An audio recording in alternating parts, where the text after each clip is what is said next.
Но льготами по этому закону воспользовалась южнокорейская корпорация ДЭУ, которая вложила $1,5 миллиарда в украинское предприятие, приобретя его. $1 миллиард, да.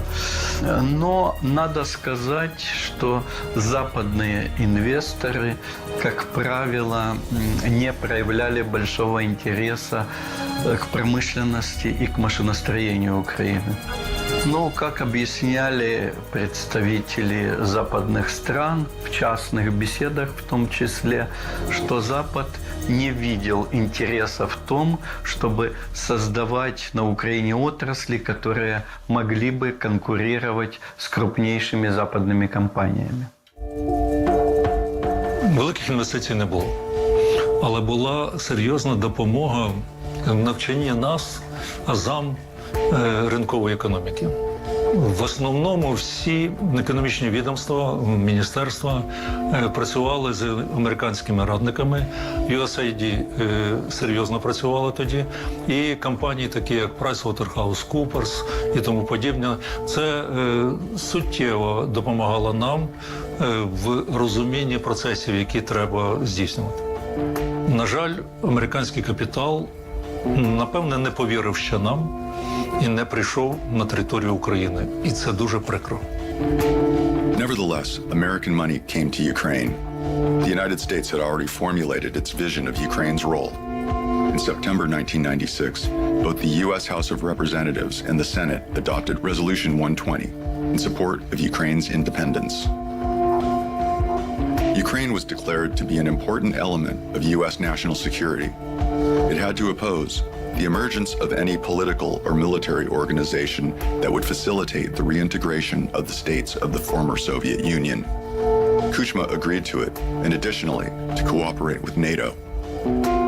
Until 1998, a total of $1 billion in economic aid was given to Ukraine. But this amount of aid for the paralyzed economy of a huge country was a pittance. But in 1998, Ukraine got lucky. Prices for its main export commodity, steel, skyrocketed. This, together with persistent reforms, paid off. In 2000, the economy began to recover. За 30 років Україна мала єдиний бездефіцитний бюджет – це 2000 рік. Це перший рік, коли у нас не було боргів перед пенсіонером, перед солдатом, перед вчителем, перед медиком. Це насправді такий феноменальний, у фінансовому сенсі, феноменальний рік був. И еще один момент важный, достижение, которое было при президентстве Кучмы, я хочу упомянуть, это то, что в 1996 году была уже введена полноценная национальная валюта – украинская гривна. Кучма був прибічник, скажімо, системи влади, яка створена в Україні ще за хана Батия. Отак вона і продовжувалася при царях, при генеральних секретарях. І він повинен бути лідер, який веде за собою країну і так далі, не розуміючись у багатьох питаннях і відсторонивши, по суті, людей від причетності до державного життя. Причому підходи Кучми лягали на добрий ґрунт. Тому що в Україні ніколи не було державності, і все будувалося отак, як сказали зверху. Керівник, хто там є зверху, це воно є істина. І це небезпечно для країни, ми тепер бачимо, чим це закінчується. Одне і друге при Кучмі, по суті, зародився і зміцнювався олігархат. Когда начался процесс приватизации, конечно, определенная категория людей, наших людей, там, предпринимателей, пользовались приближением к власти определенно. Они получили достаточно хорошие объекты, интересные, которые имеют рынок сбыта продукции в Европе, в том числе в России, и в том числе на внутреннем рынке. Сформировалась политическая и экономическая элита, она срослась. которая паразитировала, с одной стороны, одни паразитировали на чужих ценностях, так называемой демократии, рыночной экономики, а другие паразитировали на дружбе с Россией и русском языке. При этом и одна, и вторая элита грабили свой народ, приватизировали за бесценок предприятия. Практически вся основная часть элиты была сформирована за счет нечестной приватизации. И, опять же, паразитирование на энергоресурсах. Это получение прибыли от газа и нефти, металлургия. При этом никто ничего за промежуток времени не вкладывал.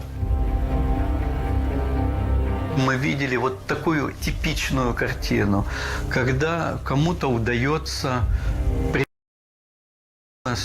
достаточно хорошее предприятие. И нередко складывалась ситуация так, что он считал, что ему выгоднее все оборудование этого предприятия порезать на металлолом и продать в Турцию. For a long time, Kuchma maneuvered between various oligarchic clans. He was even more successful in the international arena. Russia watched the growing influence of the United States in Ukraine with concern. So Kuchma began a political and economic rapprochement with Russia. And it was beneficial for Russia as well as Ukraine. Kuchma knew how to sit on two chairs at once. Would it be correct to say that the economic growth of Ukraine is tied to the multilateral foreign policy of Kuchma? Президент Кучма придерживался политики многовекторности. Он считал, что надо сотрудничать с теми странами, которые сами хотят сотрудничать с Украиной. Вот то, о чем вы говорите, это позиция Кучмы, так называемая многовекторность. Как наш переводчик попробует. Это называется «мимо здесь и между там». В итоге ты являешься раздражителем для всего окружения.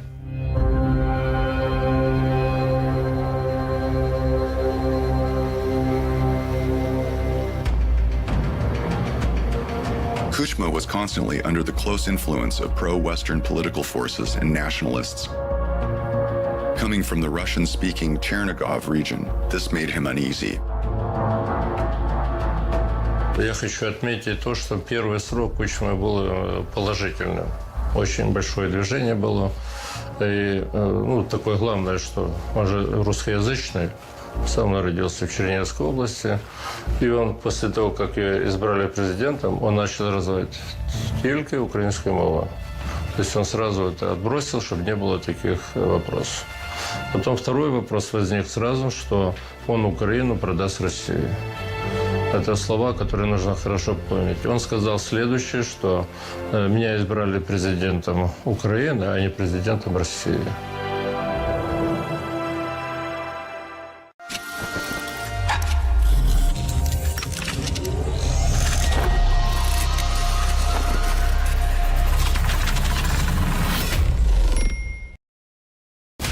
I look forward to talking to you all.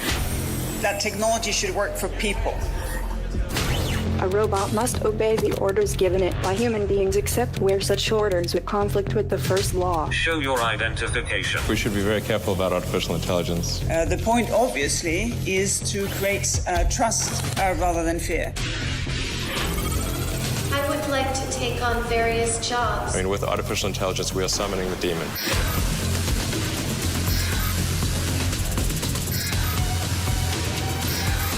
A robot must protect its own existence.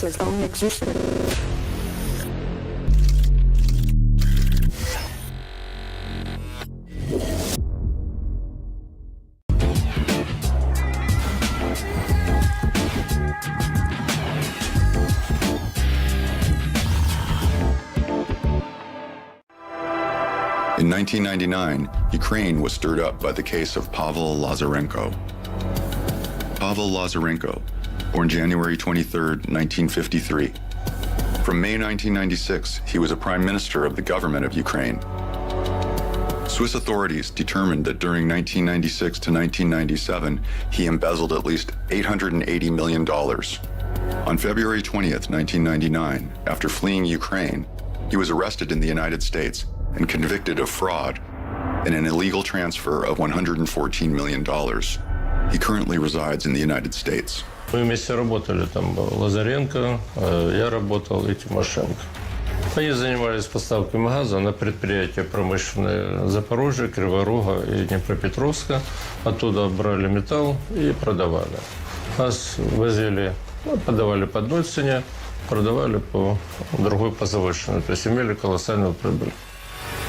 Ну, я действительно расследовал уголовное дело в отношении Павла Лазаренко. Но если кратко, то, знаете, в Советском Союзе в те годы ходила такая шутка, которую только отчасти можно назвать шуткой. Говорили так: чем отличается социализм от капитализма? В капитализме у кого деньги, у того и власть. А при социализме у кого власть, у того и деньги. Поэтому Павел Лазаренко, занимая пост премьер-министра, имел все возможности стать богатым. It is known that specialists from the FBI and Special Prosecutor Marta Borsch worked closely with Lazarenko, which, in addition to conversations with him, revealed that he worked with a very wide circle of people in Ukraine. Lazarenko was sentenced to 9 years in prison, but he only served 6. He was accused of embezzling $114 million, but that amount was eventually reduced to only $4 million. Apparently, Lazarenko told everything he knew. The United States got the keys of access to almost all prominent officials, politicians, and oligarchs. Лазаренко был премьер-министром. Он имел очень большой объем информации. Меня в этой истории интересуют арестованные в Соединенных Штатах деньги Лазаренко. Это $160 миллионов. В 2017 году было принято решение, в том числе американским судом, о возврате какой-то части этих средств, насколько я понимаю, порядка 60 миллионов в Украину. Но Соединенные Штаты – великая страна. Все, что попадает туда, назад не возвращается.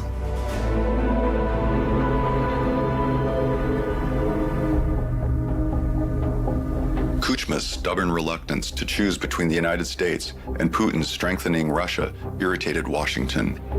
U.S. policy towards Ukraine became aggressive. All internal political scandals were used to apply pressure on Kuchma. Case in point, the murder of the journalist Gongadze, in which Kuchma was accused to have had involvement. But why, once in a sudden, we started this movement, Ukraine without Kuchma? Why people were not happy? I personally, but correct me if I'm wrong, I personally doubt that it was because of the Gongadze case. It sounds just an excuse to me. І демократичні сили почали гуртуватися, навіть поза Майданом, гуртуватися в одній ідеї. І це було головне. А тоді, коли трапилася обставина із вбивством Гії, звісно, це стало тим локомотивом, який цей рух, по суті, направило дуже жорстке протистояння. The campaign Ukraine Without Kuchma was the first of a series of spontaneous uprisings on the part of the Ukrainian populace. And for being spontaneous uprisings, they were very well organized indeed. Хотя нельзя не отметить, что при участии Запада, делались попытки свержения Кучмы, отстранения его от власти, начиная с 2000 года. Потому что акция «Украина без Кучмы», которая была начата после убийства журналиста Гонгадзе, все мы знаем эту ситуацию, она, конечно, активно поддерживалась Западом. Я расследовал и дело Кучмы тоже. И я лично подписал постановление о возбуждении уголовного дела против Кучмы. Я считал и считаю, что Кучму есть за что привлекать уголовную ответственность. Действия Кучмы в любом случае связаны с этим убийством. А то, что потом дело Гонгадзе было использовано против Кучмы, так это и есть как раз отражение внутренней и внешней политики государства того этапа.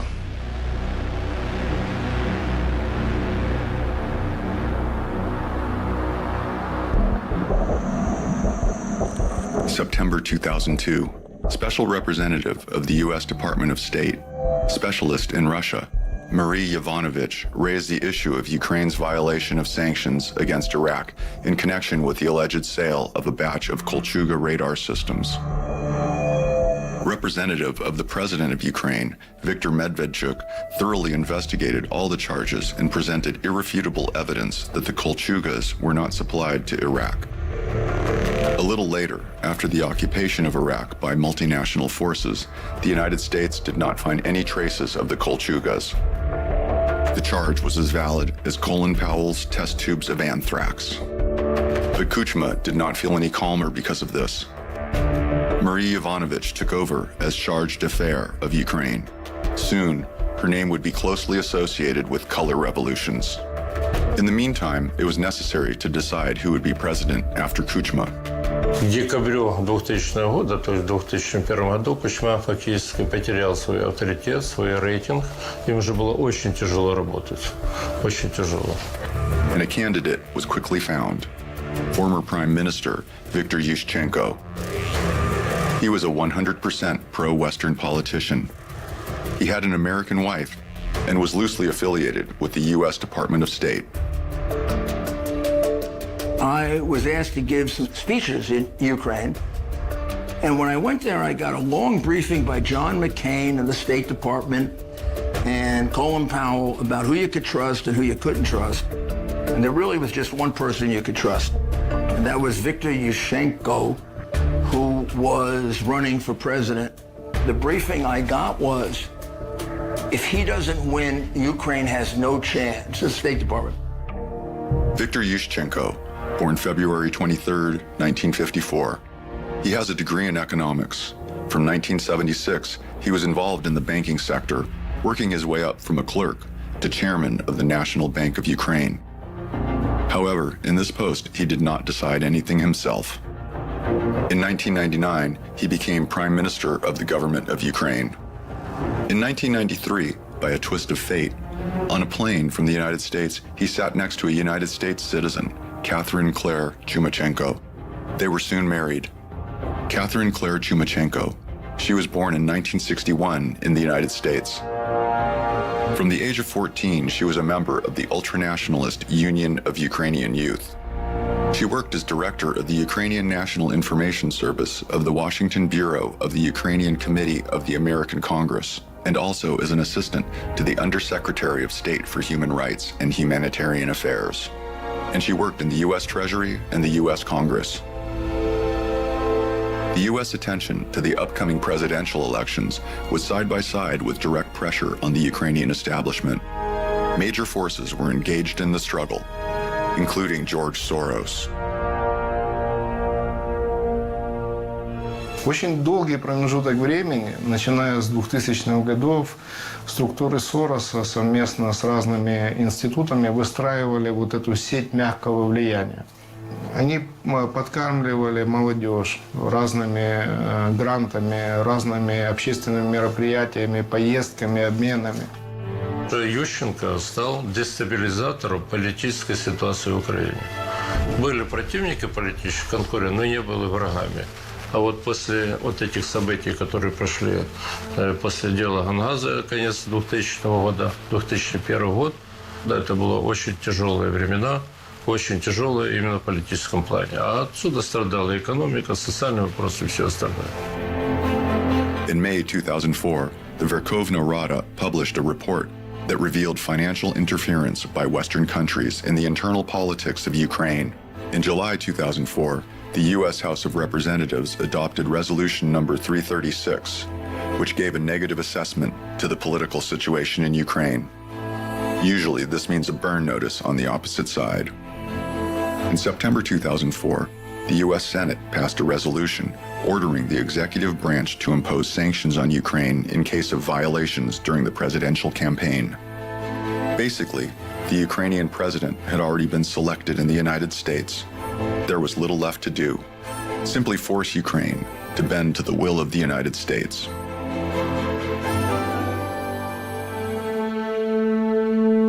When discussing Ukraine, we must remember that its external and internal borders were formed in a unique environment. In 1920, Ukraine became a part of the socialist community.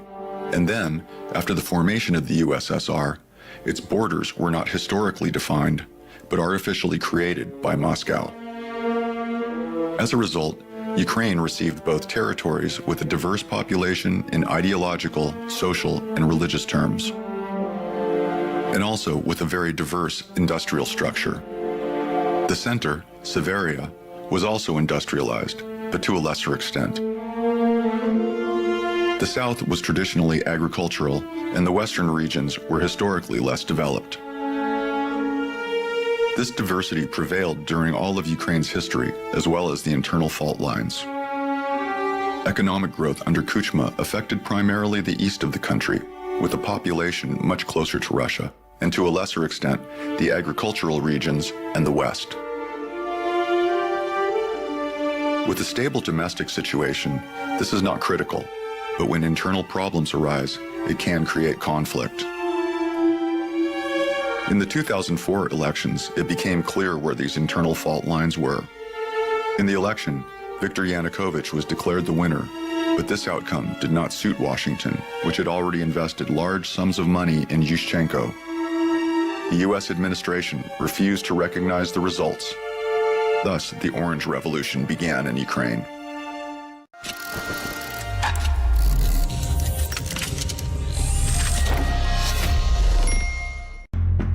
I was thinking somehow I had to come back because Mom was waiting for me. I just knew that everything would be fine.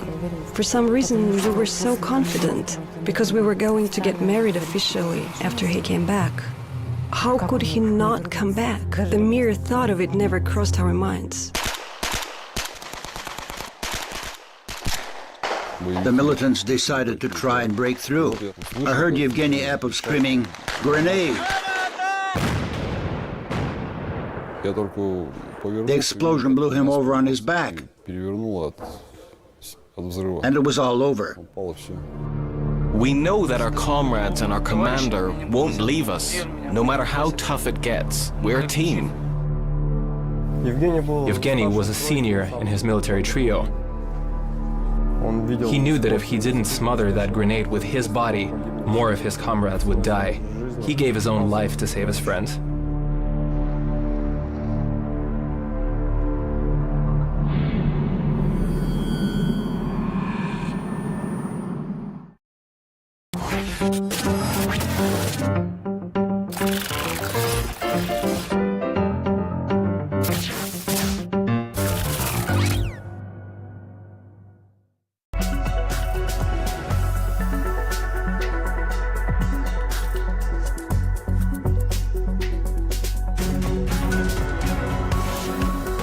Top headlines right now here on RT International. According to the Kremlin, officials say Ukraine is refusing to negotiate and the military incursion will continue. Kiev says apparently it is not satisfied with the conditions that Russia is offering for peace talks. We'll have more details on that in just a moment. Meantime, a source in Moscow's defense ministry says Ukraine, not Russia, hit a residential tower block in Kiev. We're working to confirm, apparently a case already of he said, she said. We are working to confirm those details. And the Russian president, according to him, he alleges that Ukrainian radical nationalists are using civilians as human shields by deploying heavy weapons in densely populated areas. Again, that is according to the Russian president. Ukrainian radical nationalists are deploying heavy weapons, including multiple launch rocket systems, right in the central areas of large cities. They plan to provoke a response from Russian strike systems on residential areas. And from southern Europe all the way to the north, where a Russian cargo ship has reportedly been intercepted by France in the English Channel. As we understand, it's something to do with sanctions being imposed by the EU over Russia's devastating military action in Ukraine.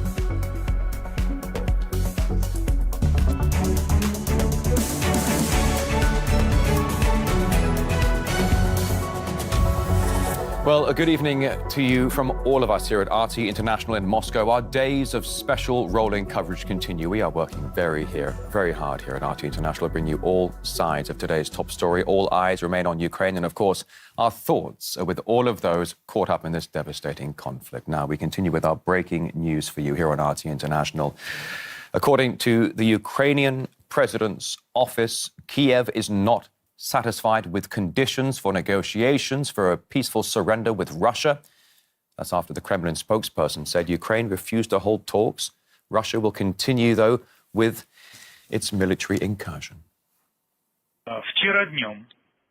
Yesterday, when we were expecting negotiations with the Ukrainian leadership, the Russian president ordered a suspension of the Russian armed forces advance. But as the Ukrainian side has refused to negotiate, the advance of the main Russian forces resumed this afternoon in accordance with the plan of the operation. But it seems, Ilya, that there are both sides who are involved in this conflict that would like to see a peaceful resolution to end what we're witnessing here. It's history in the making. RT's Ilya Petrenko joining us here back again in the studio. So what is the latest on this? Because, you know, I keep hearing from the Russian Defense Ministry, for example, and the Ministry of Foreign Affairs. We're also hearing from Ukrainian officials as well, and we're working really hard here at RT International to make sure we are covering all sides of this conflict. Bring us up to speed.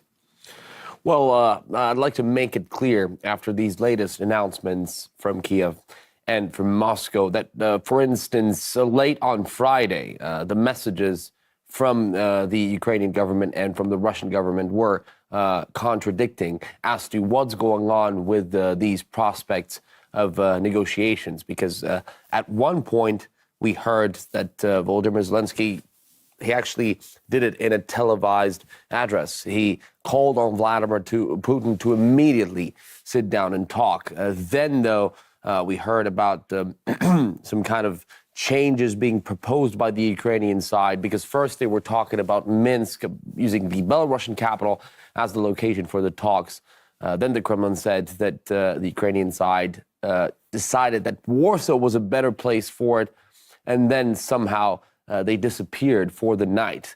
The Ukrainian side, after that, denied it, said that all along they have been ready for talks. Now, though, we're hearing that the prospects of talks, at least for the moment, have been buried pretty much because, according to the Ukrainian side, Kiev isn't happy with the terms that were put forward by Russia. Now, well, that's no surprise, though, really. I'm sorry to jump in, but no surprise. Of course, Kiev is going to be unhappy with this. I mean, it's what, day 3 of this military escalation in his country. There's, reports, if you check out RT's Instagram, for example, it looks like there are pictures of guerrilla warfare happening on the streets of what's essentially a southern European capital. I mean, I wouldn't be surprised that Zelensky is saying, no, I'm not ready for talks, or I don't like these conditions. He's right now a target in this operation. I mean, Putin was essentially calling the other day for a military coup to take control.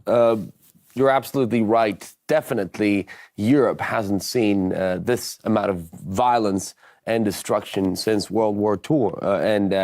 Now, it's evident for everyone. But at the same time, we do have to point out that according to a statement by Dmitry Peskov, the press secretary of Vladimir Putin, the Russian leader, at one point when these negotiations were actually being discussed, or at least the prospect of sitting down and talking face to face, Mr. Putin told his troops to stop. So perhaps this could have been a signal to Kiev that really they should agree to these talks, or at least some of the terms that there was a tiny window, apparently. There was a tiny window that cracked open for a moment of opportunity, but potentially for peace talks here. But Putin, he didn't hear what he wanted out of Kiev, and I guess he slammed that door pretty quickly, it sounds like, because the military operations have continued. Well, Rory, it's not for me to decide whether that was quick or not. All we're trying to do is to tell you what the messages from both sides are. And like I said, this is a very important message from the Russian side. Mr. Putin told his troops to hold on and not to advance. Apparently, then after the Ukrainian side didn't accept his terms, now the operation is still ongoing, and we don't know what exact stages of it are next. At the same time, it's very important to hear what Volodymyr Zelensky is saying. He said one of the stages that Ukraine should immediately join the EU and be allowed to join the EU. So let's listen to that particular part of Mr. Zelensky's speech to understand what he means. The decisive moment has come to close once and for all the issue of Ukraine's accession to the EU. I hope that Germany and Hungary will have the courage to support this decision. Well, there's also something important that I'd like to point out.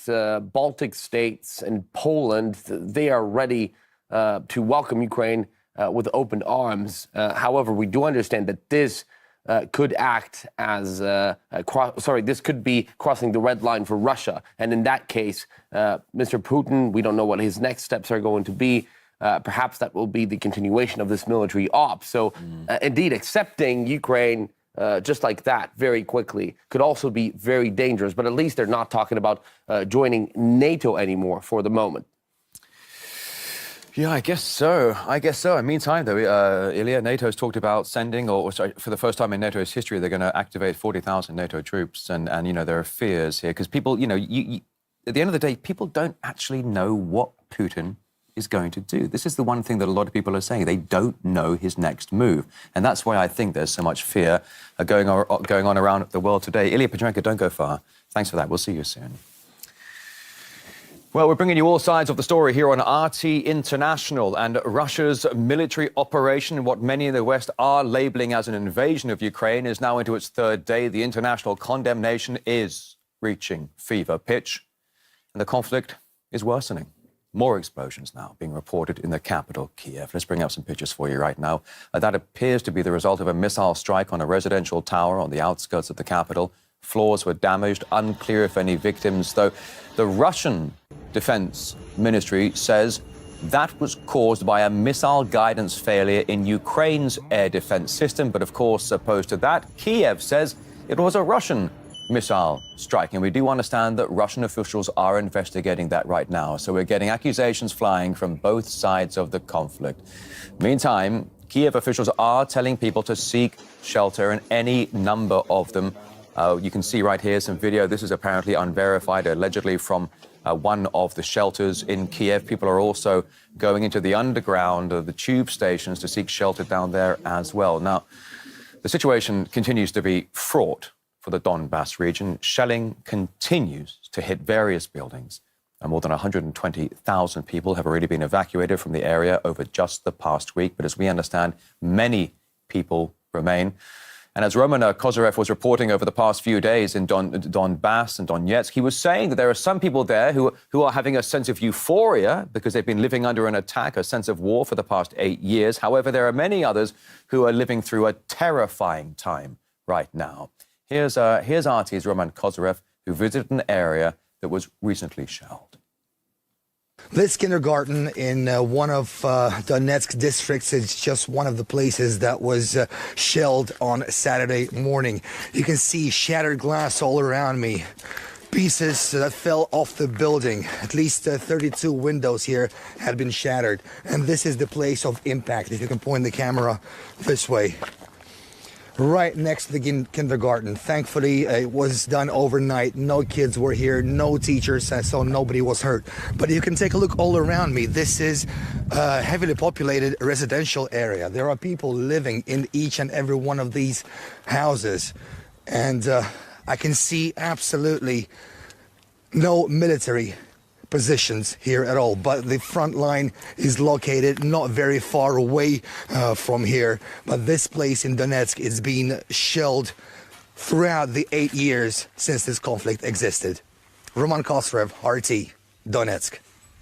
All right, now, according to Donetsk Republic officials, their militias have taken control. They've seized settlements around Nikolaevka. These are images from there. They also said they've taken 2 territories in the direction of the city of Mariupol, as well as nearby roads and areas, as well as other various settlements. So let's try and bring up a map for you here to give you an idea of what we're looking at. The red and the blue areas, just a moment, there they are right there. These are the so-called Donbas republics according to their borders. Of course, these borders were recently recognized independently by Russia. That's basically how we got to where we are today. The Russian Defense Ministry is saying that it's assisting local forces to retake areas from Ukrainian troops. But one of the key points is here, they're actually pushing further, penetrating at least 25 kilometers beyond what was the contact line. And if you just have a look at the larger scope of Ukraine as a whole, you see a number of cities there listed on the map that Ukraine, I beg your pardon, that Moscow is saying it has seized those cities. Now, meanwhile, the Russian President Vladimir Putin is alleging that Ukrainian radical nationalists are in the army and they're using civilians as human shields by deploying heavy weapons in densely populated areas. Once again, this is according to the Russian president. Ukrainian radical nationalists are deploying heavy weapons, including multiple launch rocket systems, right in the central areas of large cities, including Kiev and Kharkov. They plan to provoke a response from Russian strike systems on residential areas. In fact, they act in the same way as terrorists do. They hide the truth in the hope of blaming Russia. It is reliably known that this is happening under the direction of foreign consultants, primarily Americans. Now, obviously, in a state of a war conflict such as this, and as many are labeling it, though, certainly with Western professional partners, calling this a real state of Russian aggression. But look at that picture right there. That is a verified photo. It was just a moment ago there, a verified picture of a Ukrainian artillery squad. Apparently, as we understand, it was positioned in the middle of a residential area. Now, a Russian Defense Ministry spokesman says that the Russian side will not be drawn into provocations. They will not attack heavy weapons inside cities. Well, meanwhile, Ukraine has scrapped the age limits for army entry. They're banning all men between 18 and 60 from leaving the country. Ukrainian authorities are also issuing guns to anyone who will stand and fight. In the Kiev region alone, it's reported that more than 10,000 rifles were handed out to volunteers. And in the northern city of Chernigov, its mayor is calling up on all the citizens to take up arms. Fellow citizens of Chernigov, I have urgently addressed you. We need to prepare for fighting on the streets. That's why anyone who knows what I'm talking about, prepare lighter fluids. Another thing, committed citizens, guys, I'm asking you to proceed to the dislocation center of territorial defense. Obviously, a very trying time for all involved in this military conflict. We discussed the issue of civilians drawing up arms to defend their city with Charles Shoebridge, a former counterterrorism intelligence officer. To give out weapons to anybody that offers to use them against somebody is probably quite a reckless policy. It smacks of desperation, of course, but the problem comes when weapons are given out freely. First of all, you're giving it to people who may not be properly trained in how to use them in the first instance. And secondly, you've got an issue that you've only got it on trust that those people are going to use those weapons against the invader. After all, they could be going to absolutely anybody. Once you introduce those weapons freely into an environment, a theatre of war, you cannot keep control of those weapons. Right now, we are fielding reports from all over the conflict zone of Ukraine. Our correspondents are embedded in various parts of the country, giving us all sorts of details that we are working very hard to verify here at RT International. One of the latest angles of potential hotspots is the southern Rostov region, where apparently shells have been incoming across the border. Still working to get all full confirmation on this, but early reports now from Donald Corter. The Ukrainian military just fired 3 mortar shells at the Russian Federation to Rostov region, where I'm located right now. You should be able to see on your screen right now footage of the devastation left from it. Luckily, nobody was injured. Infrastructure wasn't damaged either. As you can see with your own eyes, it landed in a forested area. Now, the Ukrainian Foreign Ministry says that its military has not been shooting at the territory of the Russian Federation, but this is not the first instance in which bombs have fallen here. Yesterday, in this very same region of Rostov, at least 14 artillery strikes took place on border areas within the region. And right after the beginning of the Russian military offensive, there were other such instances. In Bryansk region, there was shelling there where houses were destroyed and 3 people were injured. The same thing happened in Belgorod. Infrastructure was damaged, shelling happened, and 3 people were also injured there. Interestingly enough, more recently near Belgorod region,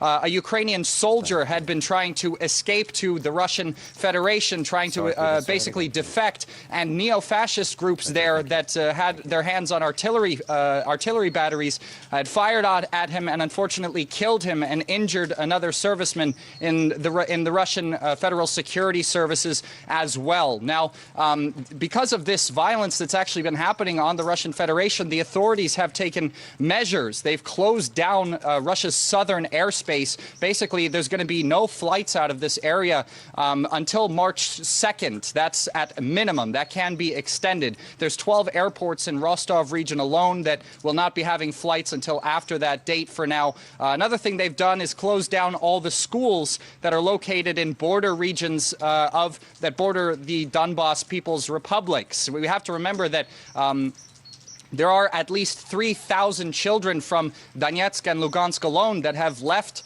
that have evacuated that region to the Russian Federation and are connected to educational institutions in these border regions. So that's another task the Russian authorities now have on their hands. What are they going to do? Where are they going to put them so that they can make sure to continue their education? Well, aside with the latest updates from this military aggression and conflict in Ukraine, all sorts of sanctions are being drafted to punish Russia for this. And if we move from southern Europe up to the northern area, France has now seized a Russian cargo vessel. As we understand, it it had something to do with the latest raft of sanctions. Now, the EU, US and UK, they're all announcing almost every day now new lists of sanctions against Moscow following deliberations between various European leaders in Brussels. A short time ago, I did discuss these sanctions with our correspondent, Paula Sleer. Have a listen to this. Well, they're certainly spelling out in some kind of spiral. They are growing, with the UK imposing harsh sanctions on Russia. They've now imposed an extra travel ban in terms of not only Russian aircraft not being allowed to land here, but also private jets. At the same time, VTB Bank, the second largest state-owned bank, and a number of other Russian banks have also been sanctioned. The UK is no longer accepting visa applications from Ukrainians who are stuck in that country unless they have close family here in the UK. And the Belarus ambassador to London has been summoned and told that new members of the ruling elite are also to be sanctioned for supporting Russia's military moves. The opposition leader has said that more sanctions are necessary, as one of the members of parliament from his party has started receiving death threats for criticizing and speaking out against NATO expansion. The Prime Minister, Boris Johnson, earlier recorded a Twitter video in which he called for an end to what he has termed a crisis. It was also an opportunity for him to show off his knowledge of the Russian and Ukrainian languages.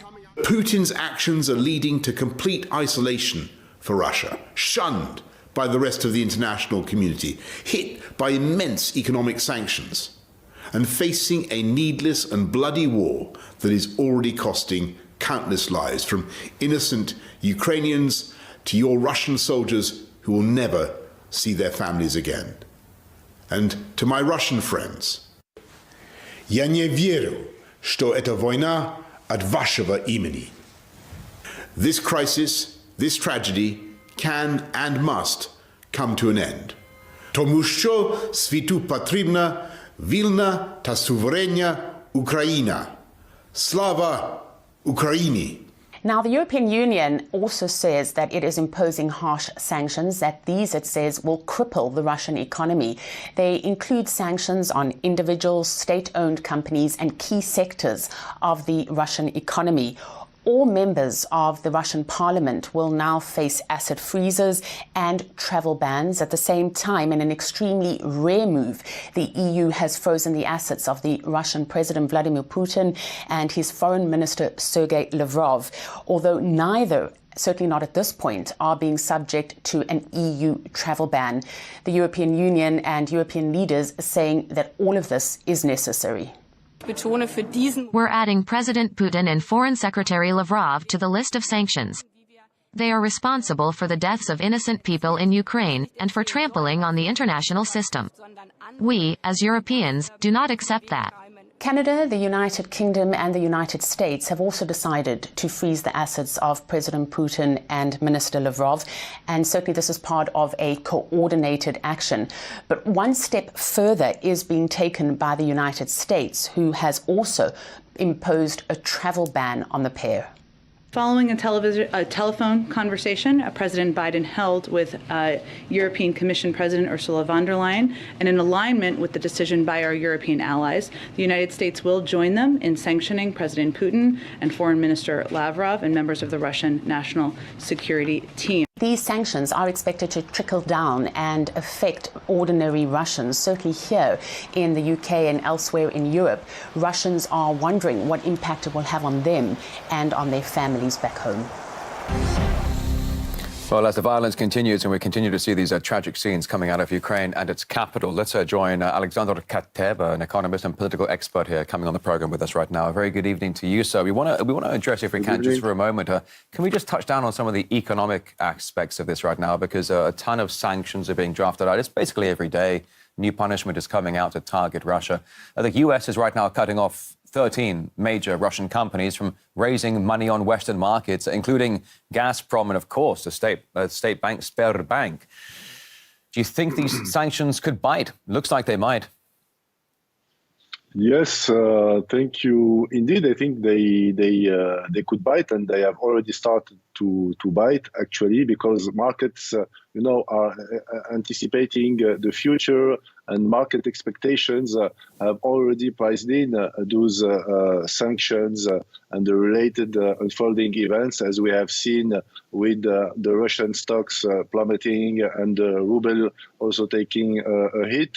And now with these sanctions, it goes further down on this road of isolating the Russian economy from its Western counterparts, and more generally from the international financial system through sanctions that are targeted at major Russian financial institutions and to the likely cut off of Russia from using the SWIFT interbank system. There is discussion going on. That's right. As you say, that is being discussed right now as we speak. Mr. Kateb, I wanted to ask you, I've been looking at some of the online commentary regarding how people are looking at Russia right now. Of course, they're rounding on Russia. There's a huge amount of worldwide condemnation to this military conflict that's being played out in Ukraine. Some people are calling this a 9/11 moment. Others are calling this an Iran moment. Some people are saying that this is going to change Russia for the next 20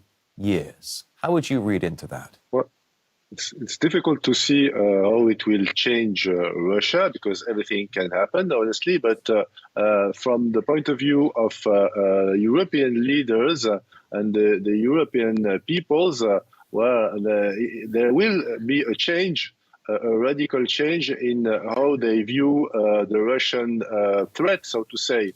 We are not talking here economics, but security-related matters, and the economy is only compounding that. But primarily, nobody wants to do business with someone they fear, and actually, there is this fear that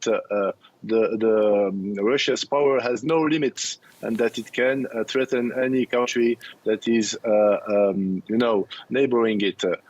Obviously, these fears are exaggerated, and they don't account for all the alliances that would prevent such a scenario to unfold. But at the moment, there is clearly this massive rejection of a move that contradicts the European security consensus that was established after World War II. And regarding the economy, the Russian economy has already been impacted by sanctions since 2014, actually. So there is a kind of resilience and this fortress Russia syndrome that we have seen unfolding.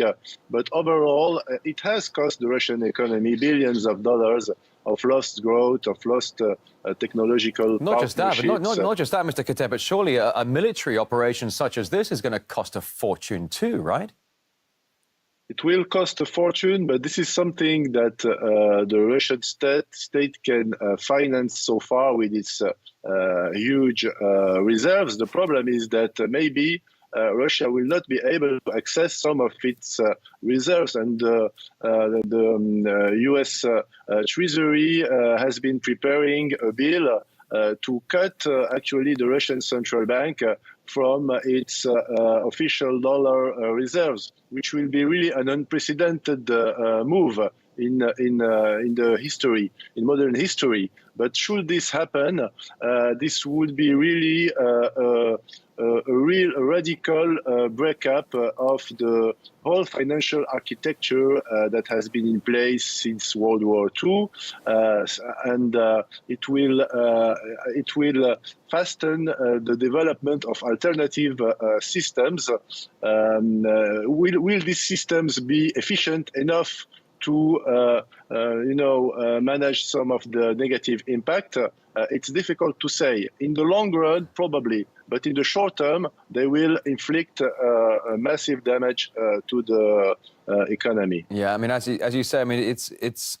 You said a few moments ago that Russia can finance this military conflict, but whether or not Russia can cope with the political and humanitarian blowback, that's really what we wait to be seeing right now. All right, Alexander Kateb, economist and political expert. Thanks so much. We appreciate your opinions. Thank you very much. Thank you. Well, as RT continues to take a lot of flack during this military conflict, we're doing our best to cover all angles for you. Leading Australian pay TV company Foxtel will no longer distribute RT, citing the situation in Ukraine. We got reaction from our channel's deputy editor-in-chief. RT journalists tirelessly work to bring valuable facts and views to an audience of millions around the world. When an organization or government either call for or force RT to be taken off the air, it simply highlights the fallacy of media freedoms in the nations they represent. Just look at the Association of European Journalists, who, on the one hand, self-righteously declare themselves as defenders of journalistic rights, yet so readily turn their back on this very founding principle to support the suppression of news and journalists under political pressure. If ever there were a time to recognize the importance of all fact-gathering news and understanding of all views, it is now. So Foxtel has sent a letter to RT saying it ended distribution over, quote, concern about the situation in Ukraine. The channel added that it considers it does have the right to do so under the license agreement with this network. Well, it does come amid growing pressure on this channel internationally. We are feeling it here. RT was already banned by Poland's National Broadcasting Council after Russia started its, what's calling its military operation in Ukraine. The British Culture Secretary is calling to reconsider RT's license. Meanwhile, even before the current crisis erupted, as you probably know, RT's brand new sister channel, RT Deutsch or RTDE, was blocked in Germany almost from day one, actually. A political analyst we spoke to says moves like this are worrying. I've done a number of debates on RT, and I've discussed many times with people with whom I disagree on many opinions. With a lot of people, I mean, there are a lot of debates on a lot of different subjects. RT has brought people together from different political horizons, have brought them to debate, to discuss. Some agree, some disagree, and that is the purpose of journalism, and that is the purpose of the media. Let the people who are watching make their own opinion. RT is not an ideology. It's a place where people can meet, discuss, debate on ideas, and that's fundamental. If we take that out of our democracies, there is no more democracy. So it's extremely important. Maybe they may shut down TV stations. We'll have to find something on the internet. If the internet is closed down, we'll have to find something else. It will be tough. These times are extremely tough now. I don't know if they will get better, but we have to continue the fight for free speech. Everybody is entitled to free speech. Aren't our democracies based on that? Isn't that what we're taught? Isn't that what's written in our constitutions? We've got to fight for the right for free speech, and that means we have access to all the media, and let the people choose what is right and what is wrong. Well, every day that goes past, there's more condemnation towards Kremlin with this military operation, as Putin is calling it in Ukraine. Of course, Western leaders are calling it something quite different now. When it comes to those who are opposed to this, there are a number of protests that are happening in different parts of the world right now. It's not just in parts of the world, it's also in Russia as well. But for example, one of the latest was in Berlin. Hundreds of people gathered outside the Russian embassy waving Ukrainian flags. Banners on display calling for NATO to help Ukraine and for Russia to be cut off from the SWIFT financial system. Peace rallies have also been held over the past 3 days in Russia. But get this, though. Here in Russia, peace rallies have been staged over the last 3 days in more than 50 cities across the biggest country in the world. The world is watching, and the reactions are coming out. Well, we appreciate you spending your time with us here on RT International. We're addressing the Ukrainian side, the Russian side, the European side. We're bringing you all the angles here for this latest military conflict in Ukraine. And our thoughts and best wishes are with all of those who are involved in this. We are back soon with more.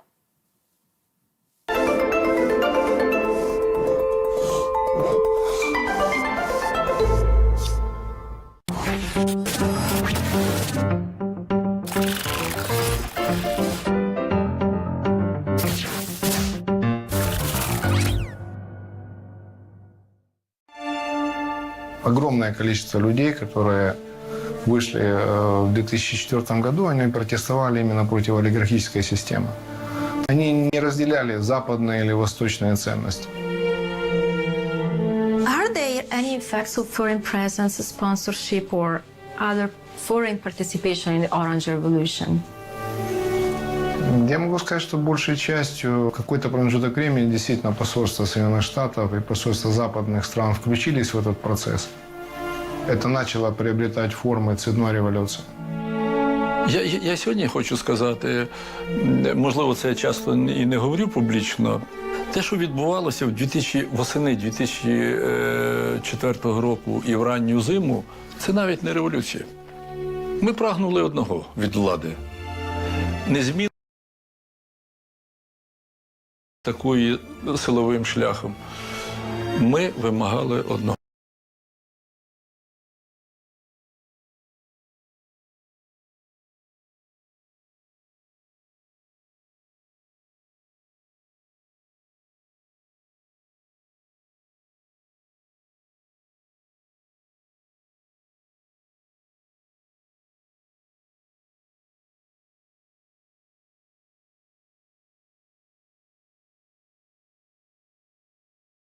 В наших майданівських, хто думав, що нам палатки потрібні.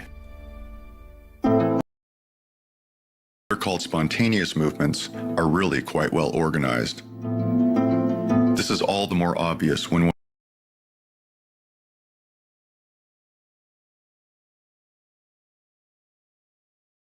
a warning system and transportation. But in any case, under the pressure of the street, a third round of elections were held. Viktor Yushchenko, as expected, became the third president of Ukraine. The country turned to the west. В цьому плані ми з Віктором Ющенко були абсолютні однодумці, і такими були більшість членів уряду. У нас навіть думки не було, що може бути інакше. Ми розуміли, що треба брати курс на захід. So what triggered the downturn of the economy under Yushchenko? Конечно, Ющенко, который достаточно долгое время был председателем Центрального банка, а затем премьер-министром Украины, он отличался открыто прозападной ориентацией.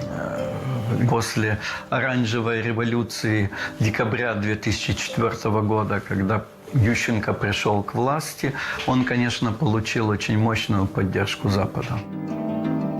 Но эта поддержка в основном состояла в массированном притоке иностранных кредитов. В этом смысле Ющенко способствовал очень резкому увеличению украинского внешнего долга. Но, конечно, когда были привлечены десятки миллиардов долларов кредитов, экономика росла, и внешне это выступало как достижение. The United States confirmed its readiness to support Ukraine's aspirations to join the NATO Membership Action Plan, MAP. In turn, the Ukrainian president declared his adherence to Euro-Atlantic values and his readiness to continue the country's movement towards NATO membership. Я вам скажу великий секрет. Мені здається, що Захід не може завершити жодної справи. Я це печально кажу. Мені, ви знаєте, коли я громадянин Європи. Але я живу в Європі, в якої немає власного безпекового концепту. І якщо в панєвропейській безпековій моделі не буде Сполучених Штатів, Європа не може дати симетричну, самодостатню відповідь на загрози політики Путіна. Я відчуваю себе в дискомфорті. Ціла Європа не може адекватну політику сотворити. Бо насправді целью агрессию по отношению к другому человеку или к другой стране. Это контрпродуктивная реальность. Она не имеет ничего общего с целями развития. Не может быть целью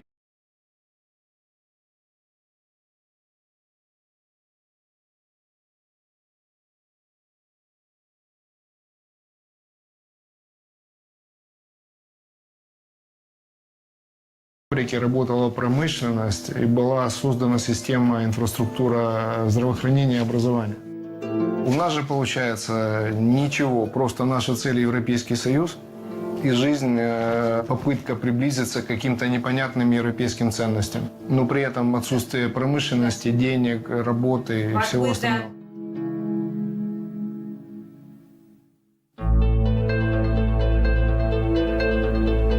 The United States promised to support all of Viktor Yushchenko's initiatives, but there was no rush in implementing the main objective: investment. At the same time, the U.S. was investing billions of dollars in another former Soviet republic, Kazakhstan. Despite the excellent relations between Kazakhstan and Russia and China. в Казахстані був Нурсултан Абішевич Назарбаєв, який один правив там, мав величезний авторитет в країні, і там була стабільність. А в Україні були постійні дискусії. Если мы возьмем, скажем, известную книгу Збигнева Бжезинского «Великая шахматная доска», то в ней мы можем прочитать, что главное для США – это вывести Украину из-под влияния России. Но Бжезинский ведь был советником американских президентов по национальной безопасности. И я, например, считаю, что именно вот эта тема, борьба за политическое влияние, все время доминирует в политике США по отношению к Украине. Знаете, цитируя Бжезинского, «Без Украины Россия никогда не возродится как великая страна». After Yushchenko turned the country westward, Russia drew attention to the fact that Ukraine was illegally diverting gas intended for transit to Europe. The reaction followed immediately. Я буду завжди пам'ятати 1 січня 2006 року. О 5 ранку я вже був в диспетчерському пункті нашого Нафтогазу, і вище йшли доповіді про те, що йде, що перекривається постачання газу з Росії в Україну. Полезно вспомнить, что в 70-е годы прошлого века, до того, как были построены мощные магистральные газопроводы для транспортировки сибирского газа в Европу, Украина была основным производителем газа в Советском Союзе. Тогда Украина добывала в среднем в год от 60 до 70 миллиардов кубических метров газа, полностью обеспечивала себя и еще отапливала Москву и Ленинград и части России. Да, сейчас, после начала разработки более дешевого сибирского газа, добыча газа в Украине упала.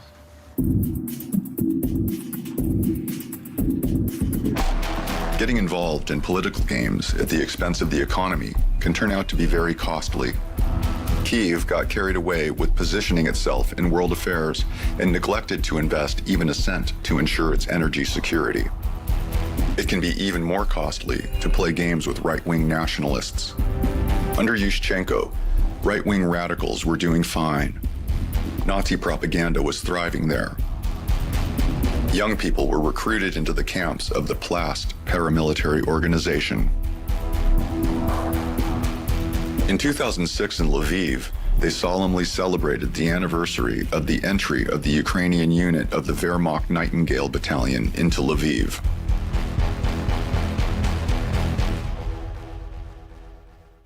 Коли мене питають, ви націоналіст, якщо у сенсі патріотизму, да. Really, it's patriotism.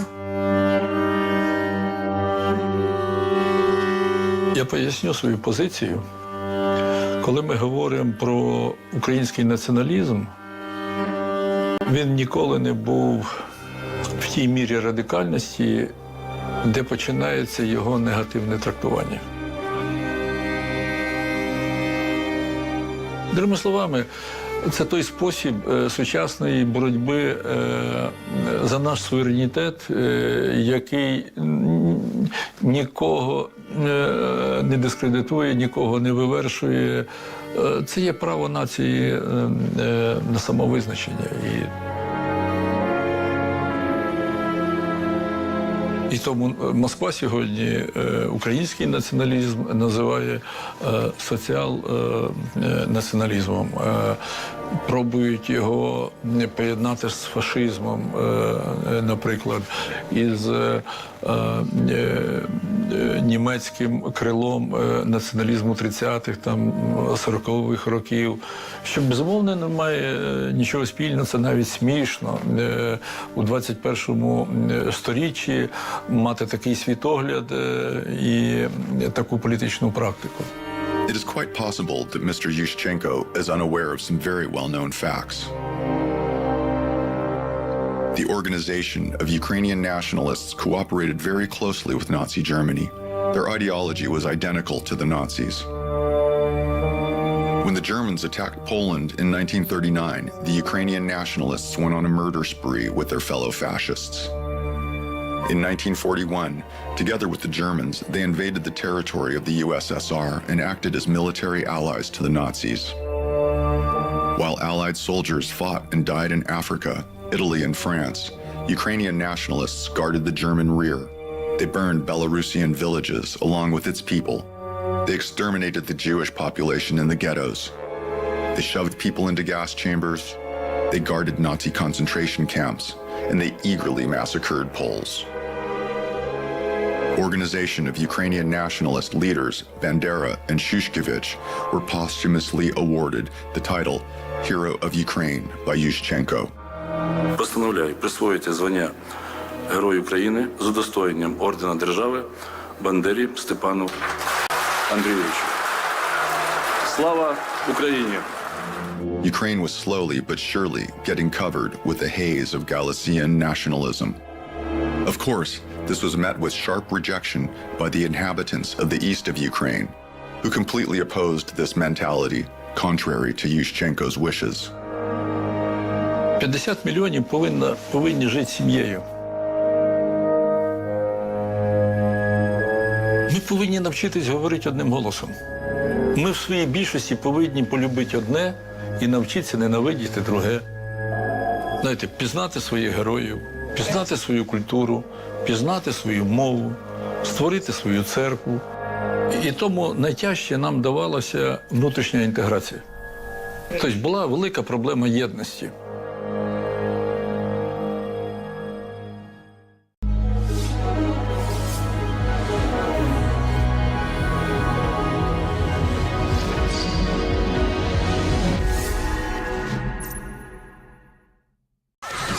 Kaiser's financial survival guide. I don't buy eggs. I buy omelet futures.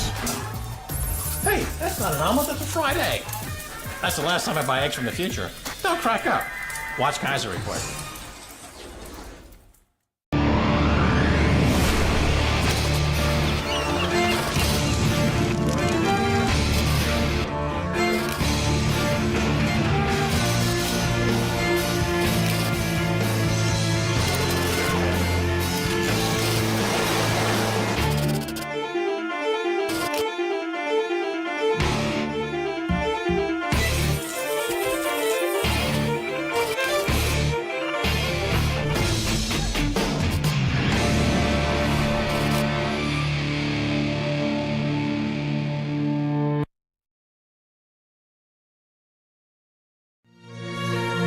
The Ukrainians did not want to live as one family.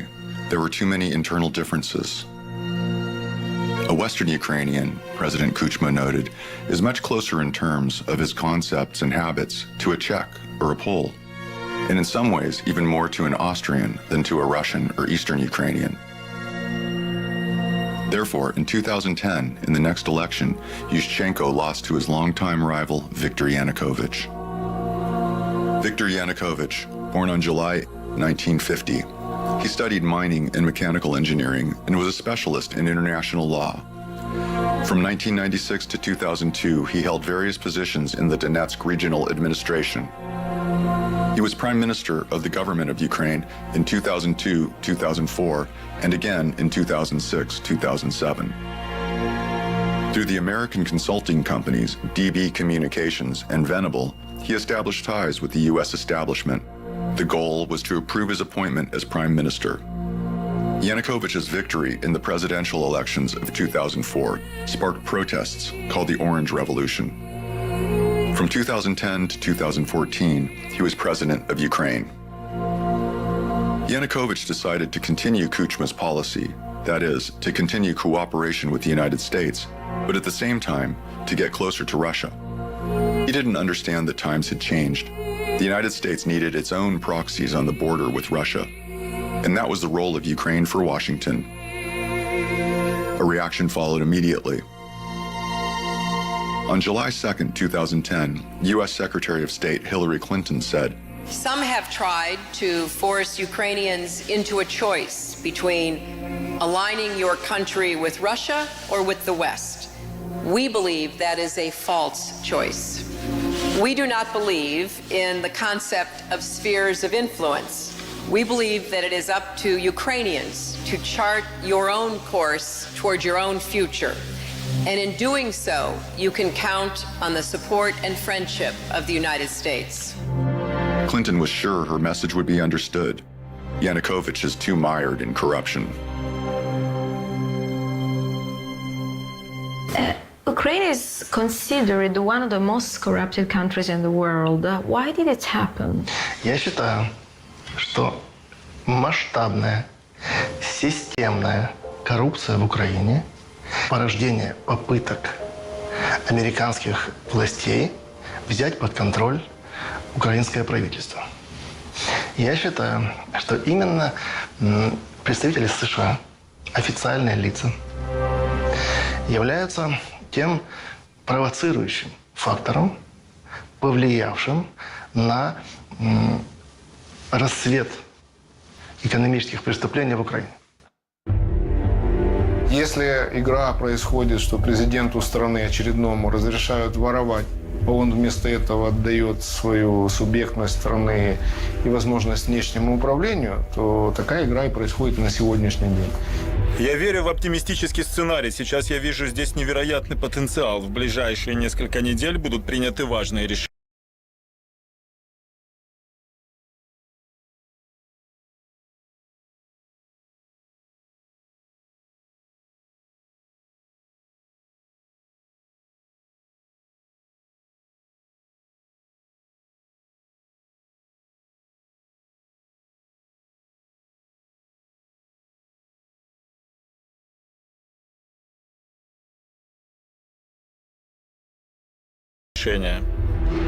Такая ситуация происходила с Януковичем, который разместил 7 миллиардов ОВГЗ займа, в том числе и в юрисдикции Соединенных Штатов, через фонд Фрэнк Телпентон. Yanukovych was unable to create a strong team. He could not resist U.S. pressure. He could not close the Pandora's box of nationalism that had been opened. In 2012, the Nazi party Svoboda received 37 seats in the Ukrainian parliament.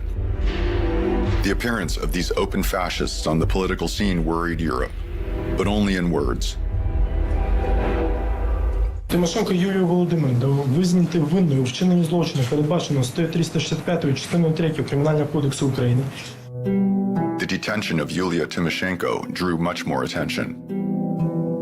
And although she was arrested for corruption, she was declared a political prisoner. Поэтому я могу сказать о том, что Юлия Тимошенко была осуждена украинским судом за преступление, которое совершила. Она отбывала наказание за совершенное преступление в женской колонии. И для характеристики этого уголовного процесса я напомню, что Юлия Тимошенко была партнером Павла Лазаренко. А Павел Лазаренко был партнером Леонида Кучмы. An attempt to sit on two chairs immediately ends up badly. Sooner or later, you have to make a choice. Otherwise, both chairs can be pulled out at once. This is roughly what happened with Ukraine. Yanukovych was faced with a tough choice. Either join the customs union with Russia, Kazakhstan, and Belarus, or sign an association deal with the European Union. Simultaneously, a campaign for the signing of the European Association began in Ukraine. What was the SSU position during Maidan, if they had a position? Я думаю, что здесь была основная позиция, это позиция, связанная с посольством Соединенных Штатов. Не все оно контролировало, потому что были сформированы националистические формирования, которые вышли из-под контроля на промежутке времени. И в какой-то момент времени все пошло не по программе. 2014 року це була вже така постановка суспільного дійства. Почався Майдан як спротив молодих, найперше людей, а потім він попав під вплив тих, хто хоче прийти до влади. І високими словами, гідність і все інше, Небесна Сотня прикривається злочин проти народу. Не випадково не розслідуються ці обставини, не випадково загибло є з того боку, нібито. Історія із снайперами, із задінням грузинів тут і так далі, і слід нібито ФСБ і так далі. Все це потребує обов'язкового чесного розгляду всього того, що було, а його нема. Майдан осуждали миллионы украинцев. Фактически Майдан – это как айсберг. Верхняя, видимая его часть представляла собой массовые законные протесты граждан. Но была и скрытая часть Майдана, о которой не принято говорить вслух. Что я имею в виду? Это та часть, скрытая от глаз, когда группа заговорщиков, вступив в сговор с западными спецслужбами, с правительствами западных стран, с представителями западных транснациональных корпораций и с иностранными мошенниками, прикрываясь массовыми акциями протеста, совершила противоправный, насильственный захват власти. The coup d'etat was approved in Washington, but it triggered a chain reaction in Ukraine. The eastern regions, as well as Crimea, refused to recognize the new government as legal. And they opposed the coup and the coming to power of nationalists. In Kyiv itself, Alexander Turchinov temporarily became the head of state. His election was approved by U.S. Ambassador Jeffrey Pyatt.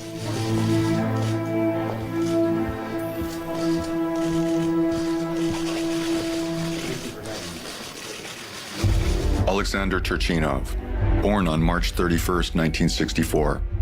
In the final years of the USSR, he was a Komsomol functionary. He has been in politics since 1990. He's a friend and partner of Yulia Tymoshenko and a friend of Viktor Yushchenko. In 2005, he presided over the SBU. In less than 6 months, he was removed from office due to high-profile corruption scandals. During Euromaidan, he opposed President Yanukovych. After the coup d'etat on February 22, 2014, he was elected the chair of the Verkhovna Rada of Ukraine. Since February 23, 2014, he was the transitional president of Ukraine. He is an active supporter of severing ties with Russia and a complete reorientation to the West.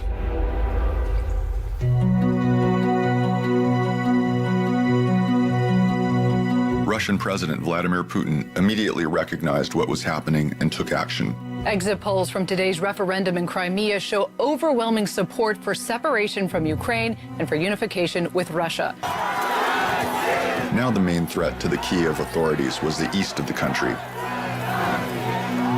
Для того, чтобы удержать власть в стране, киевские заговорщики решили уничтожить сопротивление на Донбассе. Она что двигается, девушки? Она что двигается?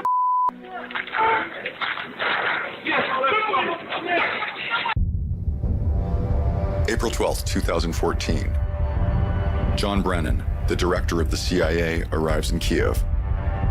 Officially, the visit is related to expanding cooperation in the field of security. On the same day, the Nazi organization, Right Sector, announced the armed mobilization of its supporters for an operation in the Donbas. On April 14, 2014, chairman of the Verkhovna Rada, Alexander Turchinov, signed Decree number 405/2014 on the start of the anti-terrorist operation in Donbas. Он направил в Донбасс вооруженные силы Украины, армию, для того, чтобы уничтожить сопротивление на юго-востоке. Tanks, military aircraft, soldiers, and armed detachments of Nazi organizations were thrown against the protesters in the Donbas. Residential areas were shelled and bombed with heavy weaponry. Civilians, women and children were killed, and it continues to this day. As a result, it has become clear that the industrially developed East has been lost to Ukraine. At the same time, neither the United States nor Europe protested against the Ukrainian army's use of lethal weapons against civilians and cities in the East. On May 2, 2014, large-scale clashes took place in Odessa between neo-Nazis and their opponents. In the 21st century in Europe, in a country that declared loyalty to European values, about 50 people were burned alive by the Nazis in the House of Trade Unions. The U.S. State Department, of course, condemned this and called for the culprits to be found, but no one looked for them.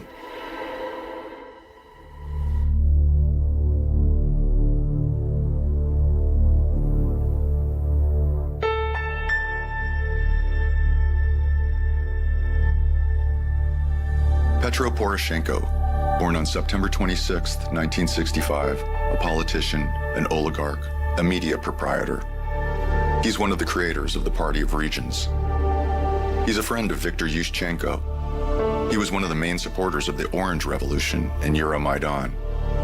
He supports the war in Donbas and maximum rapprochement with the United States and the European Union. Poroshenko became president amid the confusion and shock from the loss of Crimea and the war in the East. He immediately proclaimed his credo: in the Donbas, Ukraine is waging a war with Russia.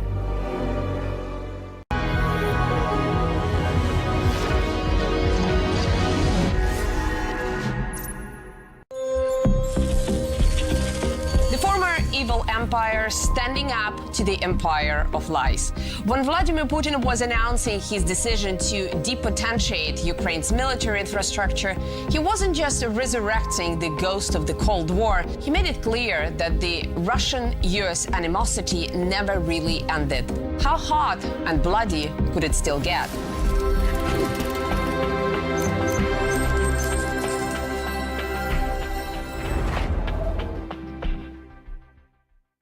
Join me every Thursday on The Alex Salmond Show, when I'll be speaking to guests on the world of politics, sport, business, and show business. I'll see you then.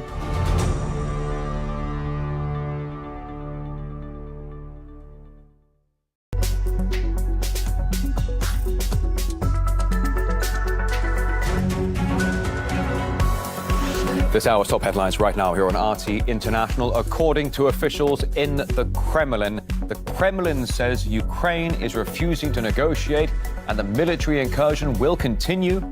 While Kiev says it's not satisfied with the conditions Russia is offering for peace talks. Well, meantime, a source in Moscow's defense ministry says Ukraine, not Russia, hit a residential tower block in Kiev. It's a case of he said, she said. We are working to confirm these details. An investigation is getting underway. This kindergarten in one of Donetsk districts is just one of the places that was shelled on Saturday morning. Despite more than the 120,000 people already being evacuated from the Donbas region, those still stuck there are suffering under continuous shelling and living through one of the most dangerous times in modern history. And a Russian cargo ship is intercepted by the French in the English Channel. It's after strict sanctions were imposed by the EU over this military crisis in Ukraine.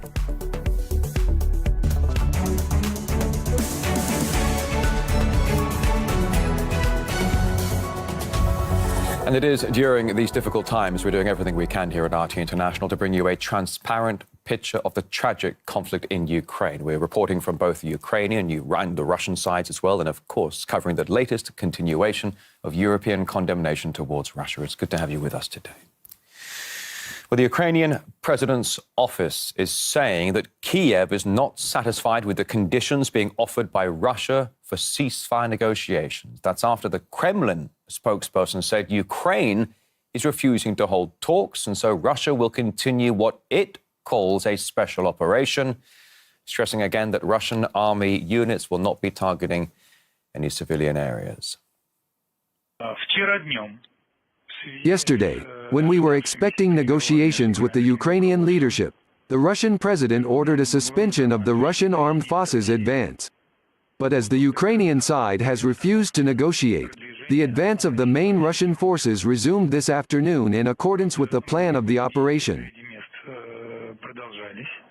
RT's Ilya Petrenko joining us back here in the studio for a continuation of our special coverage here. Good to see you again, Ilya. Let's talk about that. Peskov right there as well, the Ukrainian leadership as well, giving their comments. So we're hearing from the Ukrainian side, we're hearing from the Russian side. And seems to me that both of them are blaming each other for this potential door that was opened just a crack for possible peaceful negotiations to an end to this tragic conflict. It now seems that both sides are closing the door. Or perhaps I'm wrong. Can you help? Well, Rory, you're not wrong for now. And when you're talking about this door being open for at least a slight period of time, that happened on Friday. We just heard from the Kremlin spokesperson, Dmitry Peskov, and his words are being echoed by the Ministry of Defense. And the latest statement came up from them. And we're hearing from the representatives of the Russian army that the Russian units have been given orders to advance wherever the advances were planned after a refusal, and I'm quoting here, by the Ukrainian army units to hold peace talks. And also, the Russian Ministry of Defense is saying and reiterating that in no cases and under no circumstances they are targeting the residential areas. You say that though, but you also say that the Russian soldiers were told to be put on pause for a moment, right? As this potential peace chat was potentially going to get underway. That happened last night, Rory. That happened last night. Okay, and then now we're not getting anywhere. Now we're not making any progress with this, as I understand. I just want to make sure we're on the same page, Please, right? Yeah. So the Russian side is saying a refusal came from the Ukrainian side, and that is why the units will move on in completing their mission, and that's the order that's been given by the Central Command. Do you think it was an ultimatum, though? I mean, do you think Moscow gave Kiev an ultimatum here, saying, "Look, guys, we're going to crack open the door for peace talks here. If you don't jump to the table, we're going to carry on and continue"? And it looks like that's what's happening, right? Well, it's not for me to judge. Sure, but at the same time, perhaps some experts would argue that in a situation when one of the sides is in a stronger position, and clearly in this particular conflict, Russia does seem to be stronger in terms of numbers, in terms of how much the hardware is more advanced. The weaker side does need to make concessions and possibly accept terms that are being imposed by the other side. But then again, there are other experts who disagree, and also we do have to make sure we understand how much international pressure is currently imposed on Russia in this kind of situation. So it is indeed very complicated. But I just want to take you back to what exactly the Ukrainian president's office, the representative of that office, was saying when he explained why Ukraine wasn't ready, well, at least on Friday, to sit down and talk directly to the Kremlin. Ukraine, of course, did not refuse negotiations. But that's about negotiations, which, by the way, have not yet taken place. Ukraine and President Zelensky categorically renounce any unacceptable conditions or ultimatums from the Russian side. But didn't he just say they refuse negotiations, just there? The opening comments just there in that grab, he said, we're refusing, right? Well, you see, this is, I don't know, jumping back and forth, because the Ukrainian side wants to show the world that they're always open for talks. But at the same time, again, Rory, like you said, how can you be open for talks where from the very onset you're not winning, or you'll always have to make concessions because of a stronger party in this conflict? So it is indeed a very difficult one for Ukraine. At the same time, we are hearing announcements from Mr. Zelensky. He was talking loads of times about the prospects of Ukraine joining NATO. We understand that NATO is, of course, a military alliance. First of all, he seems to have given up on that idea. However, on Saturday, we heard that Mr. Zelensky really wanted Ukraine to be accepted to the EU almost immediately. Here's what exactly the Ukrainian leader said about that. The decisive moment has come to close once and for all the issue of Ukraine's accession to the EU. I hope that Germany and Hungary will have the courage to support this decision.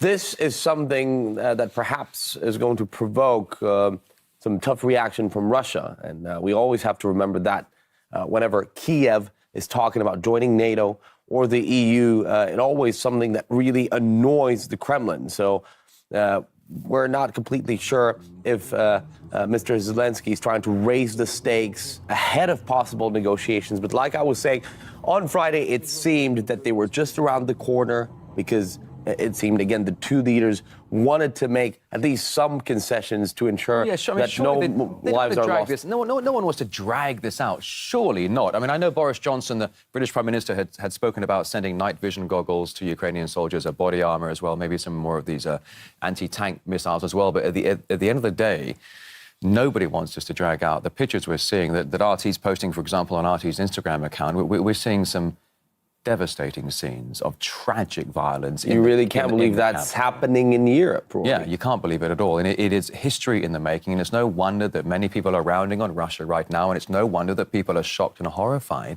about what we're seeing down there. And the question is, nobody at this point knows how far this is going to go. But you do realize that the likes of such statements by Mr. Zelensky, that Ukraine needs to be accepted in the EU right away, is something that could indeed provoke military action, because one of the reasons that Russia intervened was the refusal of the West and Ukraine to talk about the neutral status of the country. That is also something that we have to keep in mind. You talk about, it could provoke Russia even further. Russia is already provoked. What we're seeing right here is on a colossal scale. And I can't, even back to 2014, Maidan, I can't think of a time when so much of the global community has rounded on Russia. I've never seen it like this ever before. Ilya, stay close. We'll speak to you soon. Ilya Petrenko, thanks very much for that. Well, what Russia is calling its special operation is now into its third day. Condemnation from some of the West is now reaching fever pitch. Now, it comes as more explosions are being reported in the Ukrainian capital, Kiev. Let's bring some images for you right now. What appears to be a missile strike on a residential tower block just on the outskirts of Kiev. Some damage there to some of the floors. Unclear if there are any victims, though. The Russian Defense Ministry, they're saying it was caused by a missile guidance failure in Ukraine's air defense system.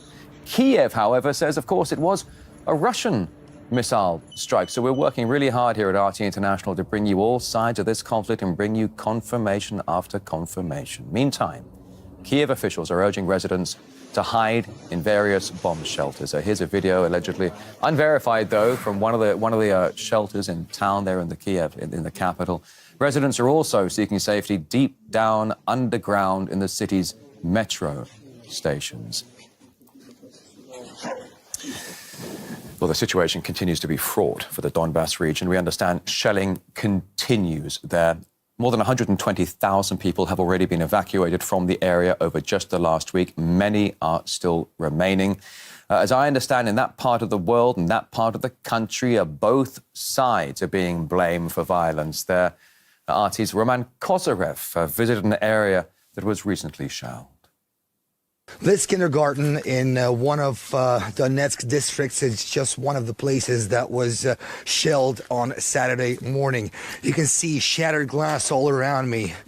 Pieces that fell off the building. At least 32 windows here had been shattered. And this is the place of impact, if you can point the camera this way.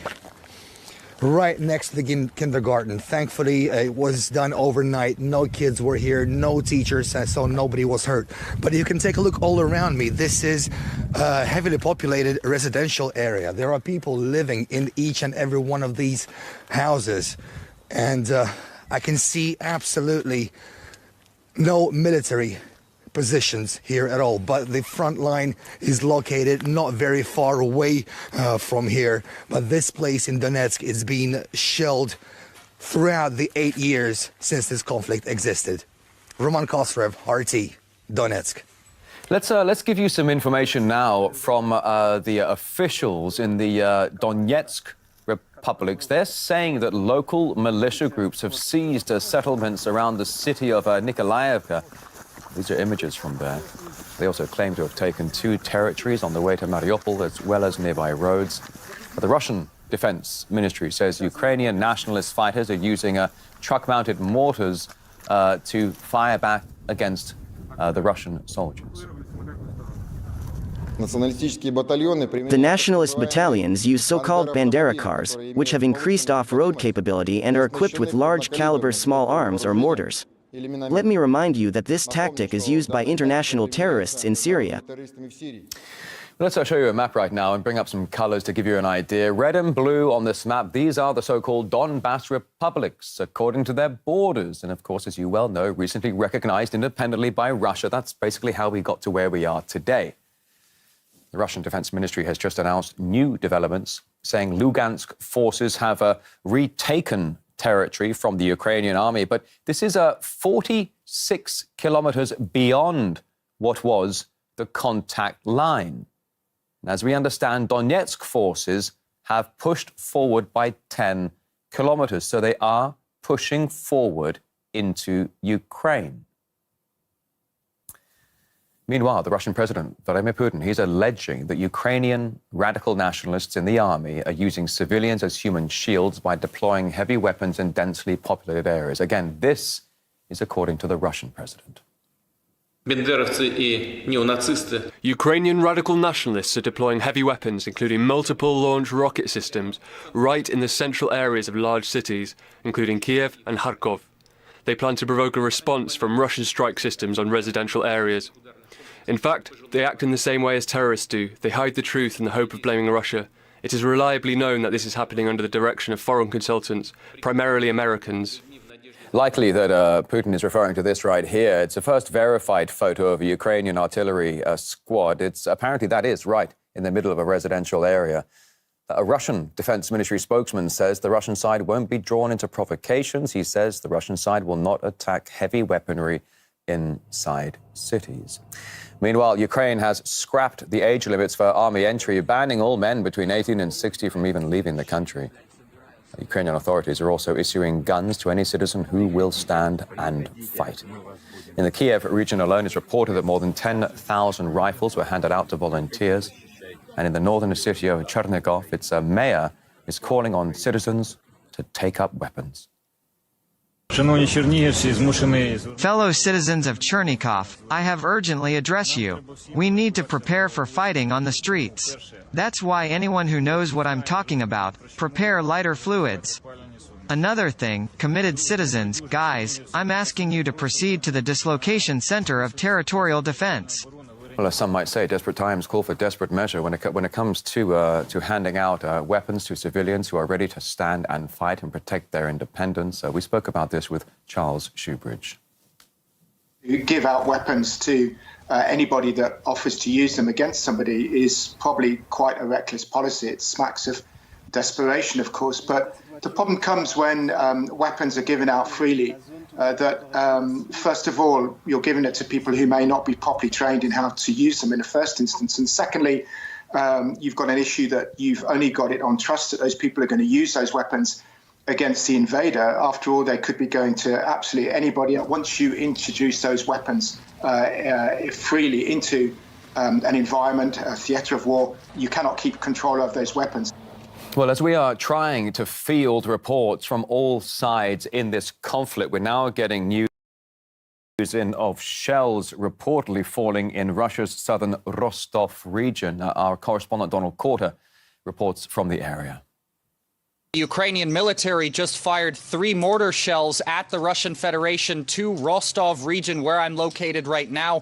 You should be able to see on your screen right now footage of the devastation left from it. Luckily, nobody was injured. Infrastructure wasn't damaged either. As you can see with your own eyes, it landed in a forested area. Now, the Ukrainian Foreign Ministry says that its military has not been shooting at the territory of the Russian Federation, but this is not the first instance in which bombs have fallen here. Yesterday, in this very same region of Rostov, at least 14 artillery strikes took place on border areas within the region. And right after the beginning of the Russian military offensive, there were other such instances. In Bryansk region, there was shelling there where houses were destroyed and 3 people were injured. The same thing happened in Belgorod. Infrastructure was damaged, shelling happened, and 3 people were also injured there. Interestingly enough, more recently near Belgorod region, a Ukrainian soldier had been trying to escape to the Russian Federation, trying to basically defect,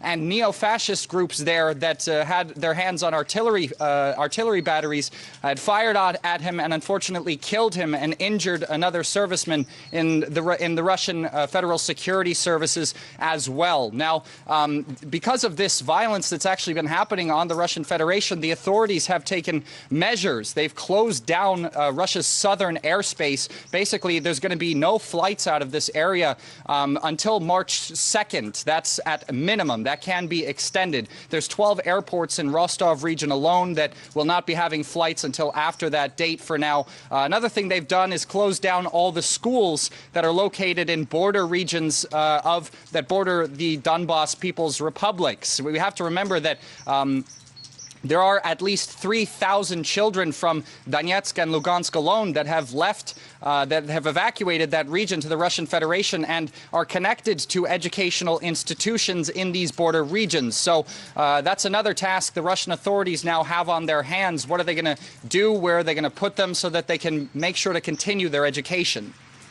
Well, it does seem that some of the sanctions being unveiled to target Moscow and the entirety of Russia are starting to bite.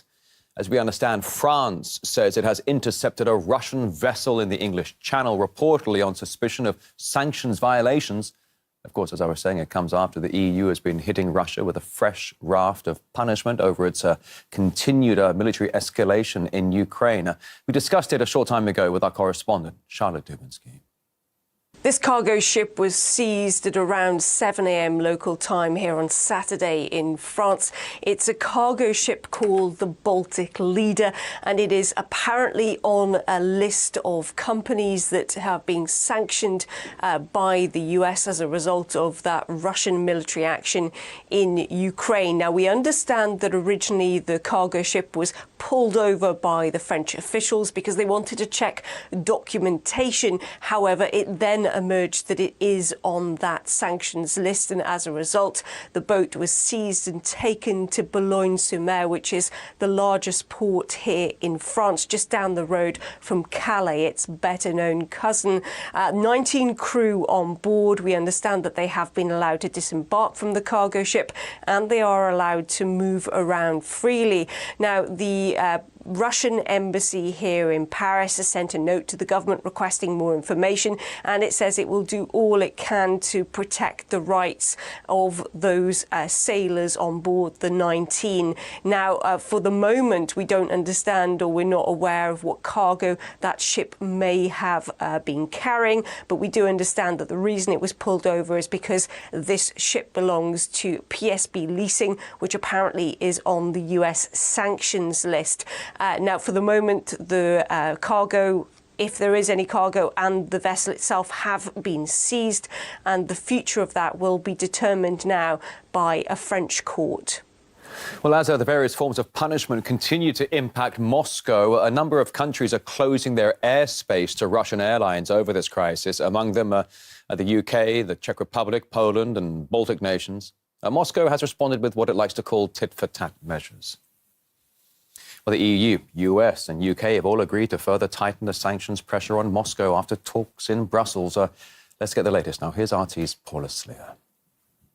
Well, they're certainly spelling out in some kind of spiral. They are growing, with the UK imposing harsh sanctions on Russia. They've now imposed an extra travel ban in terms of not only Russian aircraft not being allowed to land here, but also private jets. At the same time, VTB Bank, the second largest state-owned bank, and a number of other Russian banks have also been sanctioned.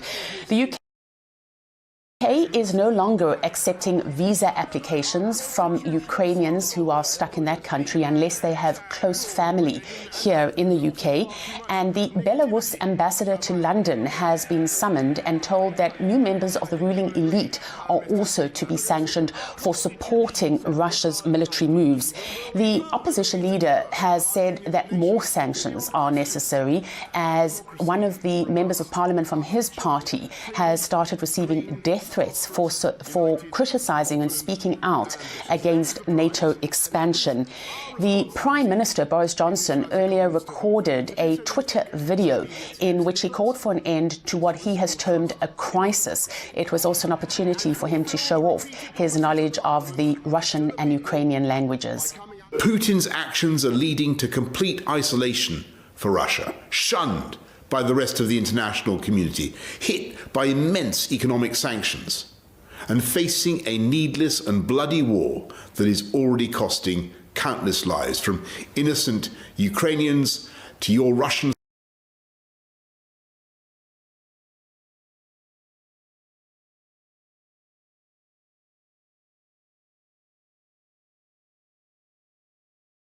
soldiers who will never see their families again. And to my Russian friends, я не верю, что эта война от вашего имени. This crisis, this tragedy, can and must come to an end. Тому що світу потрібна вільна та суверенна Україна. Слава Україні! Now, the European Union also says that it is imposing harsh sanctions, that these, it says, will cripple the Russian economy. They include sanctions on individuals, state-owned companies and key sectors of the Russian economy. All members of the Russian parliament will now face asset freezes and travel bans. At the same time, in an extremely rare move, the EU has frozen the assets of the Russian President Vladimir Putin and his foreign minister Sergei Lavrov, although neither, certainly not at this point, are being subject to an EU travel ban. The European Union and European leaders saying that all of this is necessary. We're adding President Putin and Foreign Secretary Lavrov to the list of sanctions. They are responsible for the deaths of innocent people in Ukraine and for trampling on the international system. We, as Europeans, do not accept that. Canada, the United Kingdom and the United States have also decided to freeze the assets of President Putin and Minister Lavrov, and certainly this is part of a coordinated action. But one step further is being taken by the United States, who has also imposed a travel ban on the pair. Following a telephone conversation President Biden held with European Commission President Ursula von der Leyen, and in alignment with the decision by our European allies, the United States will join them in sanctioning President Putin and Foreign Minister Lavrov and members of the Russian National Security Team. These sanctions are expected to trickle down and affect ordinary Russians. Certainly here in the UK and elsewhere in Europe, Russians are wondering what impact it will have on them and on their families back home. Well, no surprise, anti-war protests are spreading worldwide against what many people are calling Russia's invasion of Ukraine. Of course, the Kremlin continues to call this a military operation. One of the latest set of protests in Berlin, where hundreds of people gathered outside the Russian embassy waving Ukrainian flags. There were banners on display calling for NATO to help Ukraine and for Russia to be cut off from the SWIFT financial system. Peace rallies have also been held over the past 3 days in Russia in more than 50 cities. Well, RT continues to take an awful lot of flack for our position in this military conflict. We are doing our best to bring you all sides of this, and it is hard work. Our correspondents are embedded across many parts of Ukraine right now. We are working to confirm and reconfirm so much of the information that continues to come into us here in the heart of Moscow. And now a leading Australian pay TV company, Foxtel, will no longer distribute our channel RT, citing the crisis in Ukraine. And we got a reaction from our channel's deputy editor-in-chief. RT journalists tirelessly work to bring valuable facts and views to an audience of millions around the world. When an organization or government either call for or force RT to be taken off the air, it simply highlights the fallacy of media freedoms in the nations they represent. Just look at the Association of European Journalists, who, on the one hand, self-righteously declare themselves as defenders of journalistic rights, yet so readily turn their back on this very founding principle to support the suppression of news and journalists under political pressure. If ever there were a time to recognize the importance of all fact-gathering news and understanding of all views, it is now. Well, Foxtel has sent a letter to us here at RT, basically saying it ended distribution over, quote, concern about the situation in Ukraine. The channel added that it considers it has the right to do so under the license agreement with this network. Well, fair enough then. It comes amid growing pressure on this channel internationally. RT was already banned by Poland's National Broadcasting Council, and the British Culture Secretary is also calling to reconsider RT's license. Meanwhile, even before the current military crisis erupted, RT's German-language sister channel, the brand new sister channel RTDE, RT Deutsch, was basically blocked in Germany, since the first day of broadcast. Well, let's learn more now from Benjamin Chow, professor at the Paris School of Technology and Business and the Center for China and Globalization. Good to see you today. RT is taking an awful lot of flack right now, more than we've ever really seen before. We're trying our best to cover all angles of this military crisis in Ukraine, but we are looking at being shut down now in any number of countries at the moment. Is RT doing something wrong? I think it is classic double standard and selective prosecution. China also faces the same problem. CGTN in China has been banned in several countries in the last 2 years. We must ask this question, is free speech dead? When viewers are denied the choice between different outlets and points of view, doesn't it hurt the debate surrounding free speech? How can viewers have an informed opinion when they don't have access to all sides of the story? Look, what if the world were able to hear the views in Iraq that there was no massive destructive weapons? Would the US still have the excuse to invade Iraq? You know, there are just so many broadcasters, not just RT. You know, there are arguably broadcasters with different views, influence from outside entities. Why are they just stopping RT and CGTN? Is the legal system broken?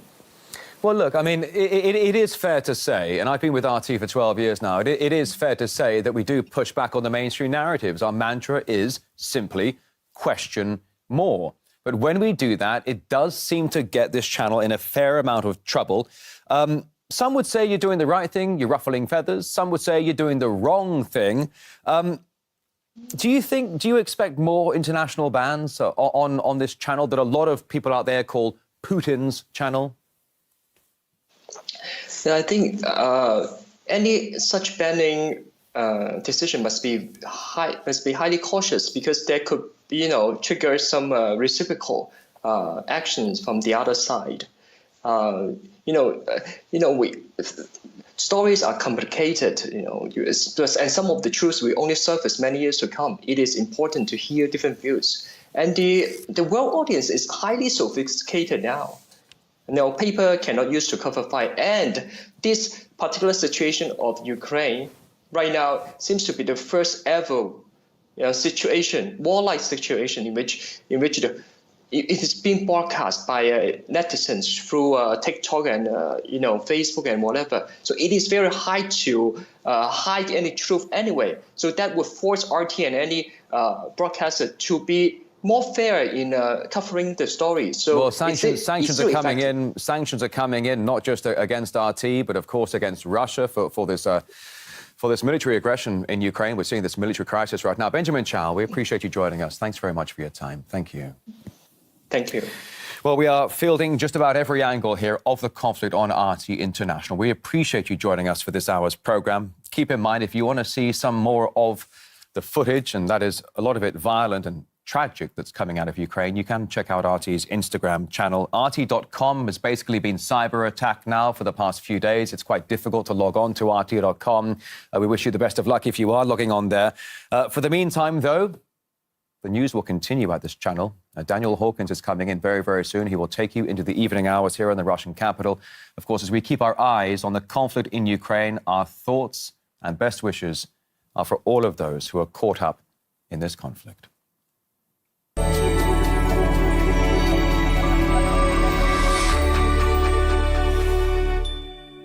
How much of the modern Ukraine is controlled by United States? Я думаю, что полностью. Я считаю, что именно при Порошенко Украина превратилась в ту страну, которую вы охарактеризовали как одну из самых коррумпированных в мире. И во многом это обусловлено тесным сотрудничеством с американскими чиновниками и бизнесменами. В Украине функционирует подразделение спецслужб США, которое занимается разведывательной деятельностью в интересах Соединенных Штатов Америки.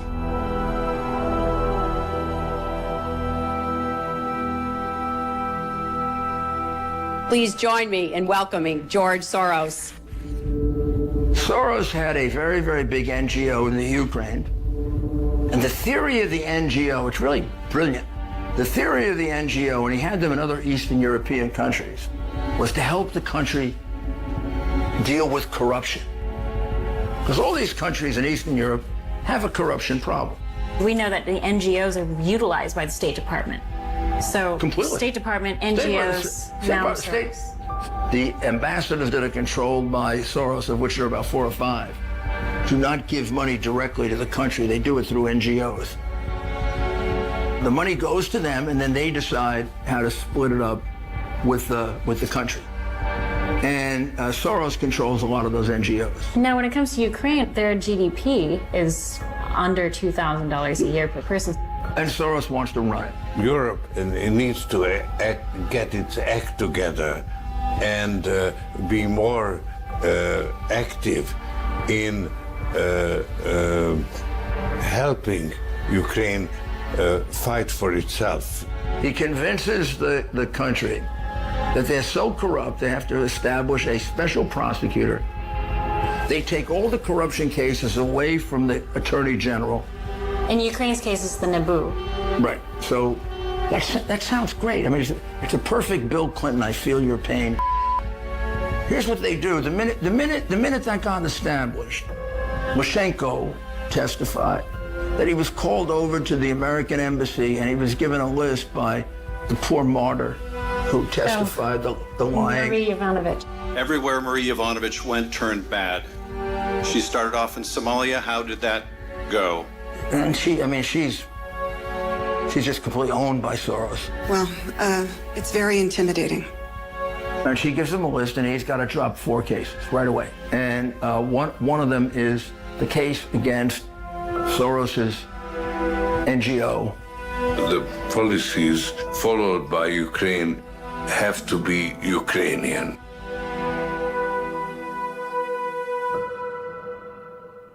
Since the beginning of the 2000s, the press became more and more open about ties between the SSU and the United States.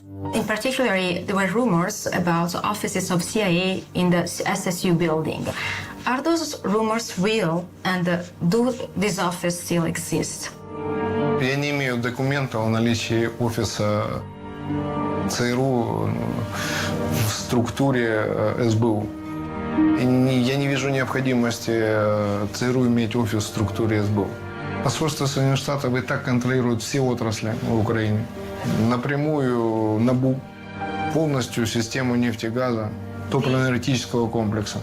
Практически большинство офицеров вооруженных сил прошли в той или иной степени подготовку либо в Британии, либо в Соединенных Штатах. A dog is smarter than its tail, but if the tail were smarter, then the tail would wag the dog. Poroshenko decided that he had the right to interfere in the internal affairs of the United States. For example, in the American presidential election, he liked Hillary Clinton and Joe Biden, and he didn't like Donald Trump. Речь шла о 2016 году, о выборах, которые происходили между Хиллари Клинтон и Дональдом Трампом. Эту историю знает практически каждый в Украине, кто связан так или иначе с политикой или государственной службой. Руководитель НАБУ, Сытник, он сам говорил о том, что он топил за Хиллари Клинтон. Есть запись разговора этого. Я думаю, что да. Я ж ему тоже помню. Не ему, а я Хиллари помогал. Есть заявления, которые синхронизированы по так называемой Black Ledger, книжке черной кассы партии регионов, благодаря которой был снят руководитель избирательной кампании Трампа Пол Манафорт. Есть разговор между Петром Порошенко и Джо Байденом на тему того, что он докладывает ему, мужественно они участвовали и хихикали на тему того, как был снят Манафорт благодаря общим усилиям. Это была яркая иллюстрация именно внешнего управления страной. Another scandal during his administration was the story of the oil and gas company Burisma, registered in an offshore zone in Cyprus. Officially, Burisma was engaged in the development of oil and gas fields in Ukraine, but it did not succeed in providing Ukraine with its own fuel. And a new face was added to Burisma's board of directors immediately following the 2014 coup: Hunter Biden, the son of U.S. Vice President Joe Biden. Hunter got a salary of $50,000 a month. Additionally, serious allegations of Burisma's involvement in money laundering arose. Здесь очень важно понимать, что вопрос не в том, что Байден зарабатывал деньги, используя имя своего отца, а то, что эти деньги были получены преступным путем, отмыты через офшорные компании. И есть два свидетеля, граждане Европейского Союза, которые это подтвердили. Непосредственно занимались отправкой этих средств. I'm desperately concerned about the backsliding on the part of Kyiv in terms of corruption. I mean, I'll give you one concrete example. I was, not but it just happened to be that was the assignment I got. I got all the good ones. So I got Ukraine. Obama names Biden as the point man. What's the point man going to do? Point man is going to determine how much money they get. And the point man is going to help them reduce corruption, which is a big joke. I went over, I guess, the 12th, 13th time to Kyiv, and I was supposed to announce that there was another $1 billion loan guarantee. It's not as if we're just talking about another $1 billion loan guarantee. We're talking about a $1 billion loan guarantee. If you don't get it, the country goes under and you're gone. You, Poroshenko, are gone. You're not going to be able to steal from anybody because they're going to throw you out because your country's bankrupt. So Biden was literally made the most powerful man in the Ukraine. And I had gotten a commitment from Poroshenko and from Yatsenyuk that they would take action against the state prosecutor, and they did. So they said they were walking out to press conference. I said, we're not going to give you the $1 billion. They said, you have no authority. You're not the president. The president said. I said, call him. I said, I'm telling you, you're not getting the $1 billion. I said, you're not getting the $1 billion. I'm going to be leaving here. And I think it was, 6 hours. I looked, I said, leaving in 6 hours. If the prosecutor's not fired, you're not getting the money. Oh, son of a got fired. What does he leave out of that? That's so important. His son is part of the investigation. In 2014, the younger Biden took a job on the board of a Ukrainian energy company, Burisma Holdings, at a time when his father, who was then vice president, had an active role in U.S. policy toward Ukraine. That could be two different crimes. I could prosecute for bribery, extortion. What's your understanding of what your son was doing for an extraordinary amount of money? I don't know what he was doing. I found out he was on the board after he was on the board, and that was it. That doesn't pass the smell test. Like, when you're vice president, isn't there a higher standard? Don't you need to know? We got Shokin's testimony, which is clear as a bell. He was investigating Burisma, going after Hunter Biden. He all of a sudden did the unpardonable. He arrested the company. He was going to bring it down. And then he gets visited by his friend, the president, who says, Biden wants you out because you're getting too close to his son. In spite of the fact that we didn't have any corruption charges, don't have any information about he doing something wrong, I especially asked him to resign. I'm a man of my word. And that now that the new prosecutor general's in place, we're ready to move forward in signing that new $1 billion loan guarantee. Сегодняшняя пресс-конференция посвящена новым фактам разоблачения международной коррупции и внешнего управления Украины. What about Derkach? 10 вересня Сполучені Штати запровадили санкції проти Андрія Деркача та інших російських агентів за спробу вплинути на виборчий процес у США. All Derkach did was he read the prosecutor's file because of the committee that he runs in the parliament, and the file was consistent with everything we had. Именно из-за утечки информации о сегодняшней пресс-конференции именно на прошлой неделе было объявлено о наложении на меня санкций политиками из Министерства финансов США по подаче сенаторов из Демократической партии. Они очень не хотели, чтобы мы обнародовали то, что мы сегодня опубликуем. And then he brought us an extra piece of information that about $5 billion in foreign aid is unaccounted for, of which $3 billion is American money.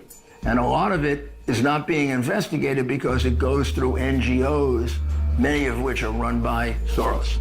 Now that makes sense because Soros was protected to the nth degree by the Obama administration, and Soros was doing that all over Eastern Europe. I have to admit that I'm biased. You're a Democrat. Yeah, I'm certainly more in favor of social justice than the Republican Party today. Poroshenko was unable to solve a single problem for Ukraine, but he was noted for other decisions. First of all, under the direct control of U.S. Secretary of State Michael Pompeo, he put pressure on Patriarch Bartholomew and was able to create a separate Ukrainian church only for Ukrainians. The priests of the traditional Ukrainian Orthodox Church of the Moscow Patriarchate were subjected to physical pressure. Churches were seized by force. The strongest pressure was exerted on the parishioners, and they were physically intimidated. Unable to end the war in Donbas, Poroshenko began a war with the past and launched a large-scale campaign to de-Sovietize Ukraine. The Ukrainian people's answer to Poroshenko's choice of Europe was to flee the country. More than 6 million Ukrainians live abroad in search of a better life. И больше всего самое страшное, что мы потеряли человеческий ресурс. Больше 70% взрослого населения Украины считает важным для себя отправить своего ребенка учиться за границу для того, чтобы он не находился в Украине. То есть граждане Украины не связывают будущее своих детей с Украиной. Это действительно критическая ситуация. Europe decided not to rush to integrate Ukraine into its structures. Former President of Poland, Lech Walesa, directly stated, Europe is not going to tolerate such a state. For the first time in their history, Ukrainians, tired of despair, held a protest vote. For the first time, the president of Ukraine is not a former prime minister, not an oligarch, not a politician. He's simply a comedian.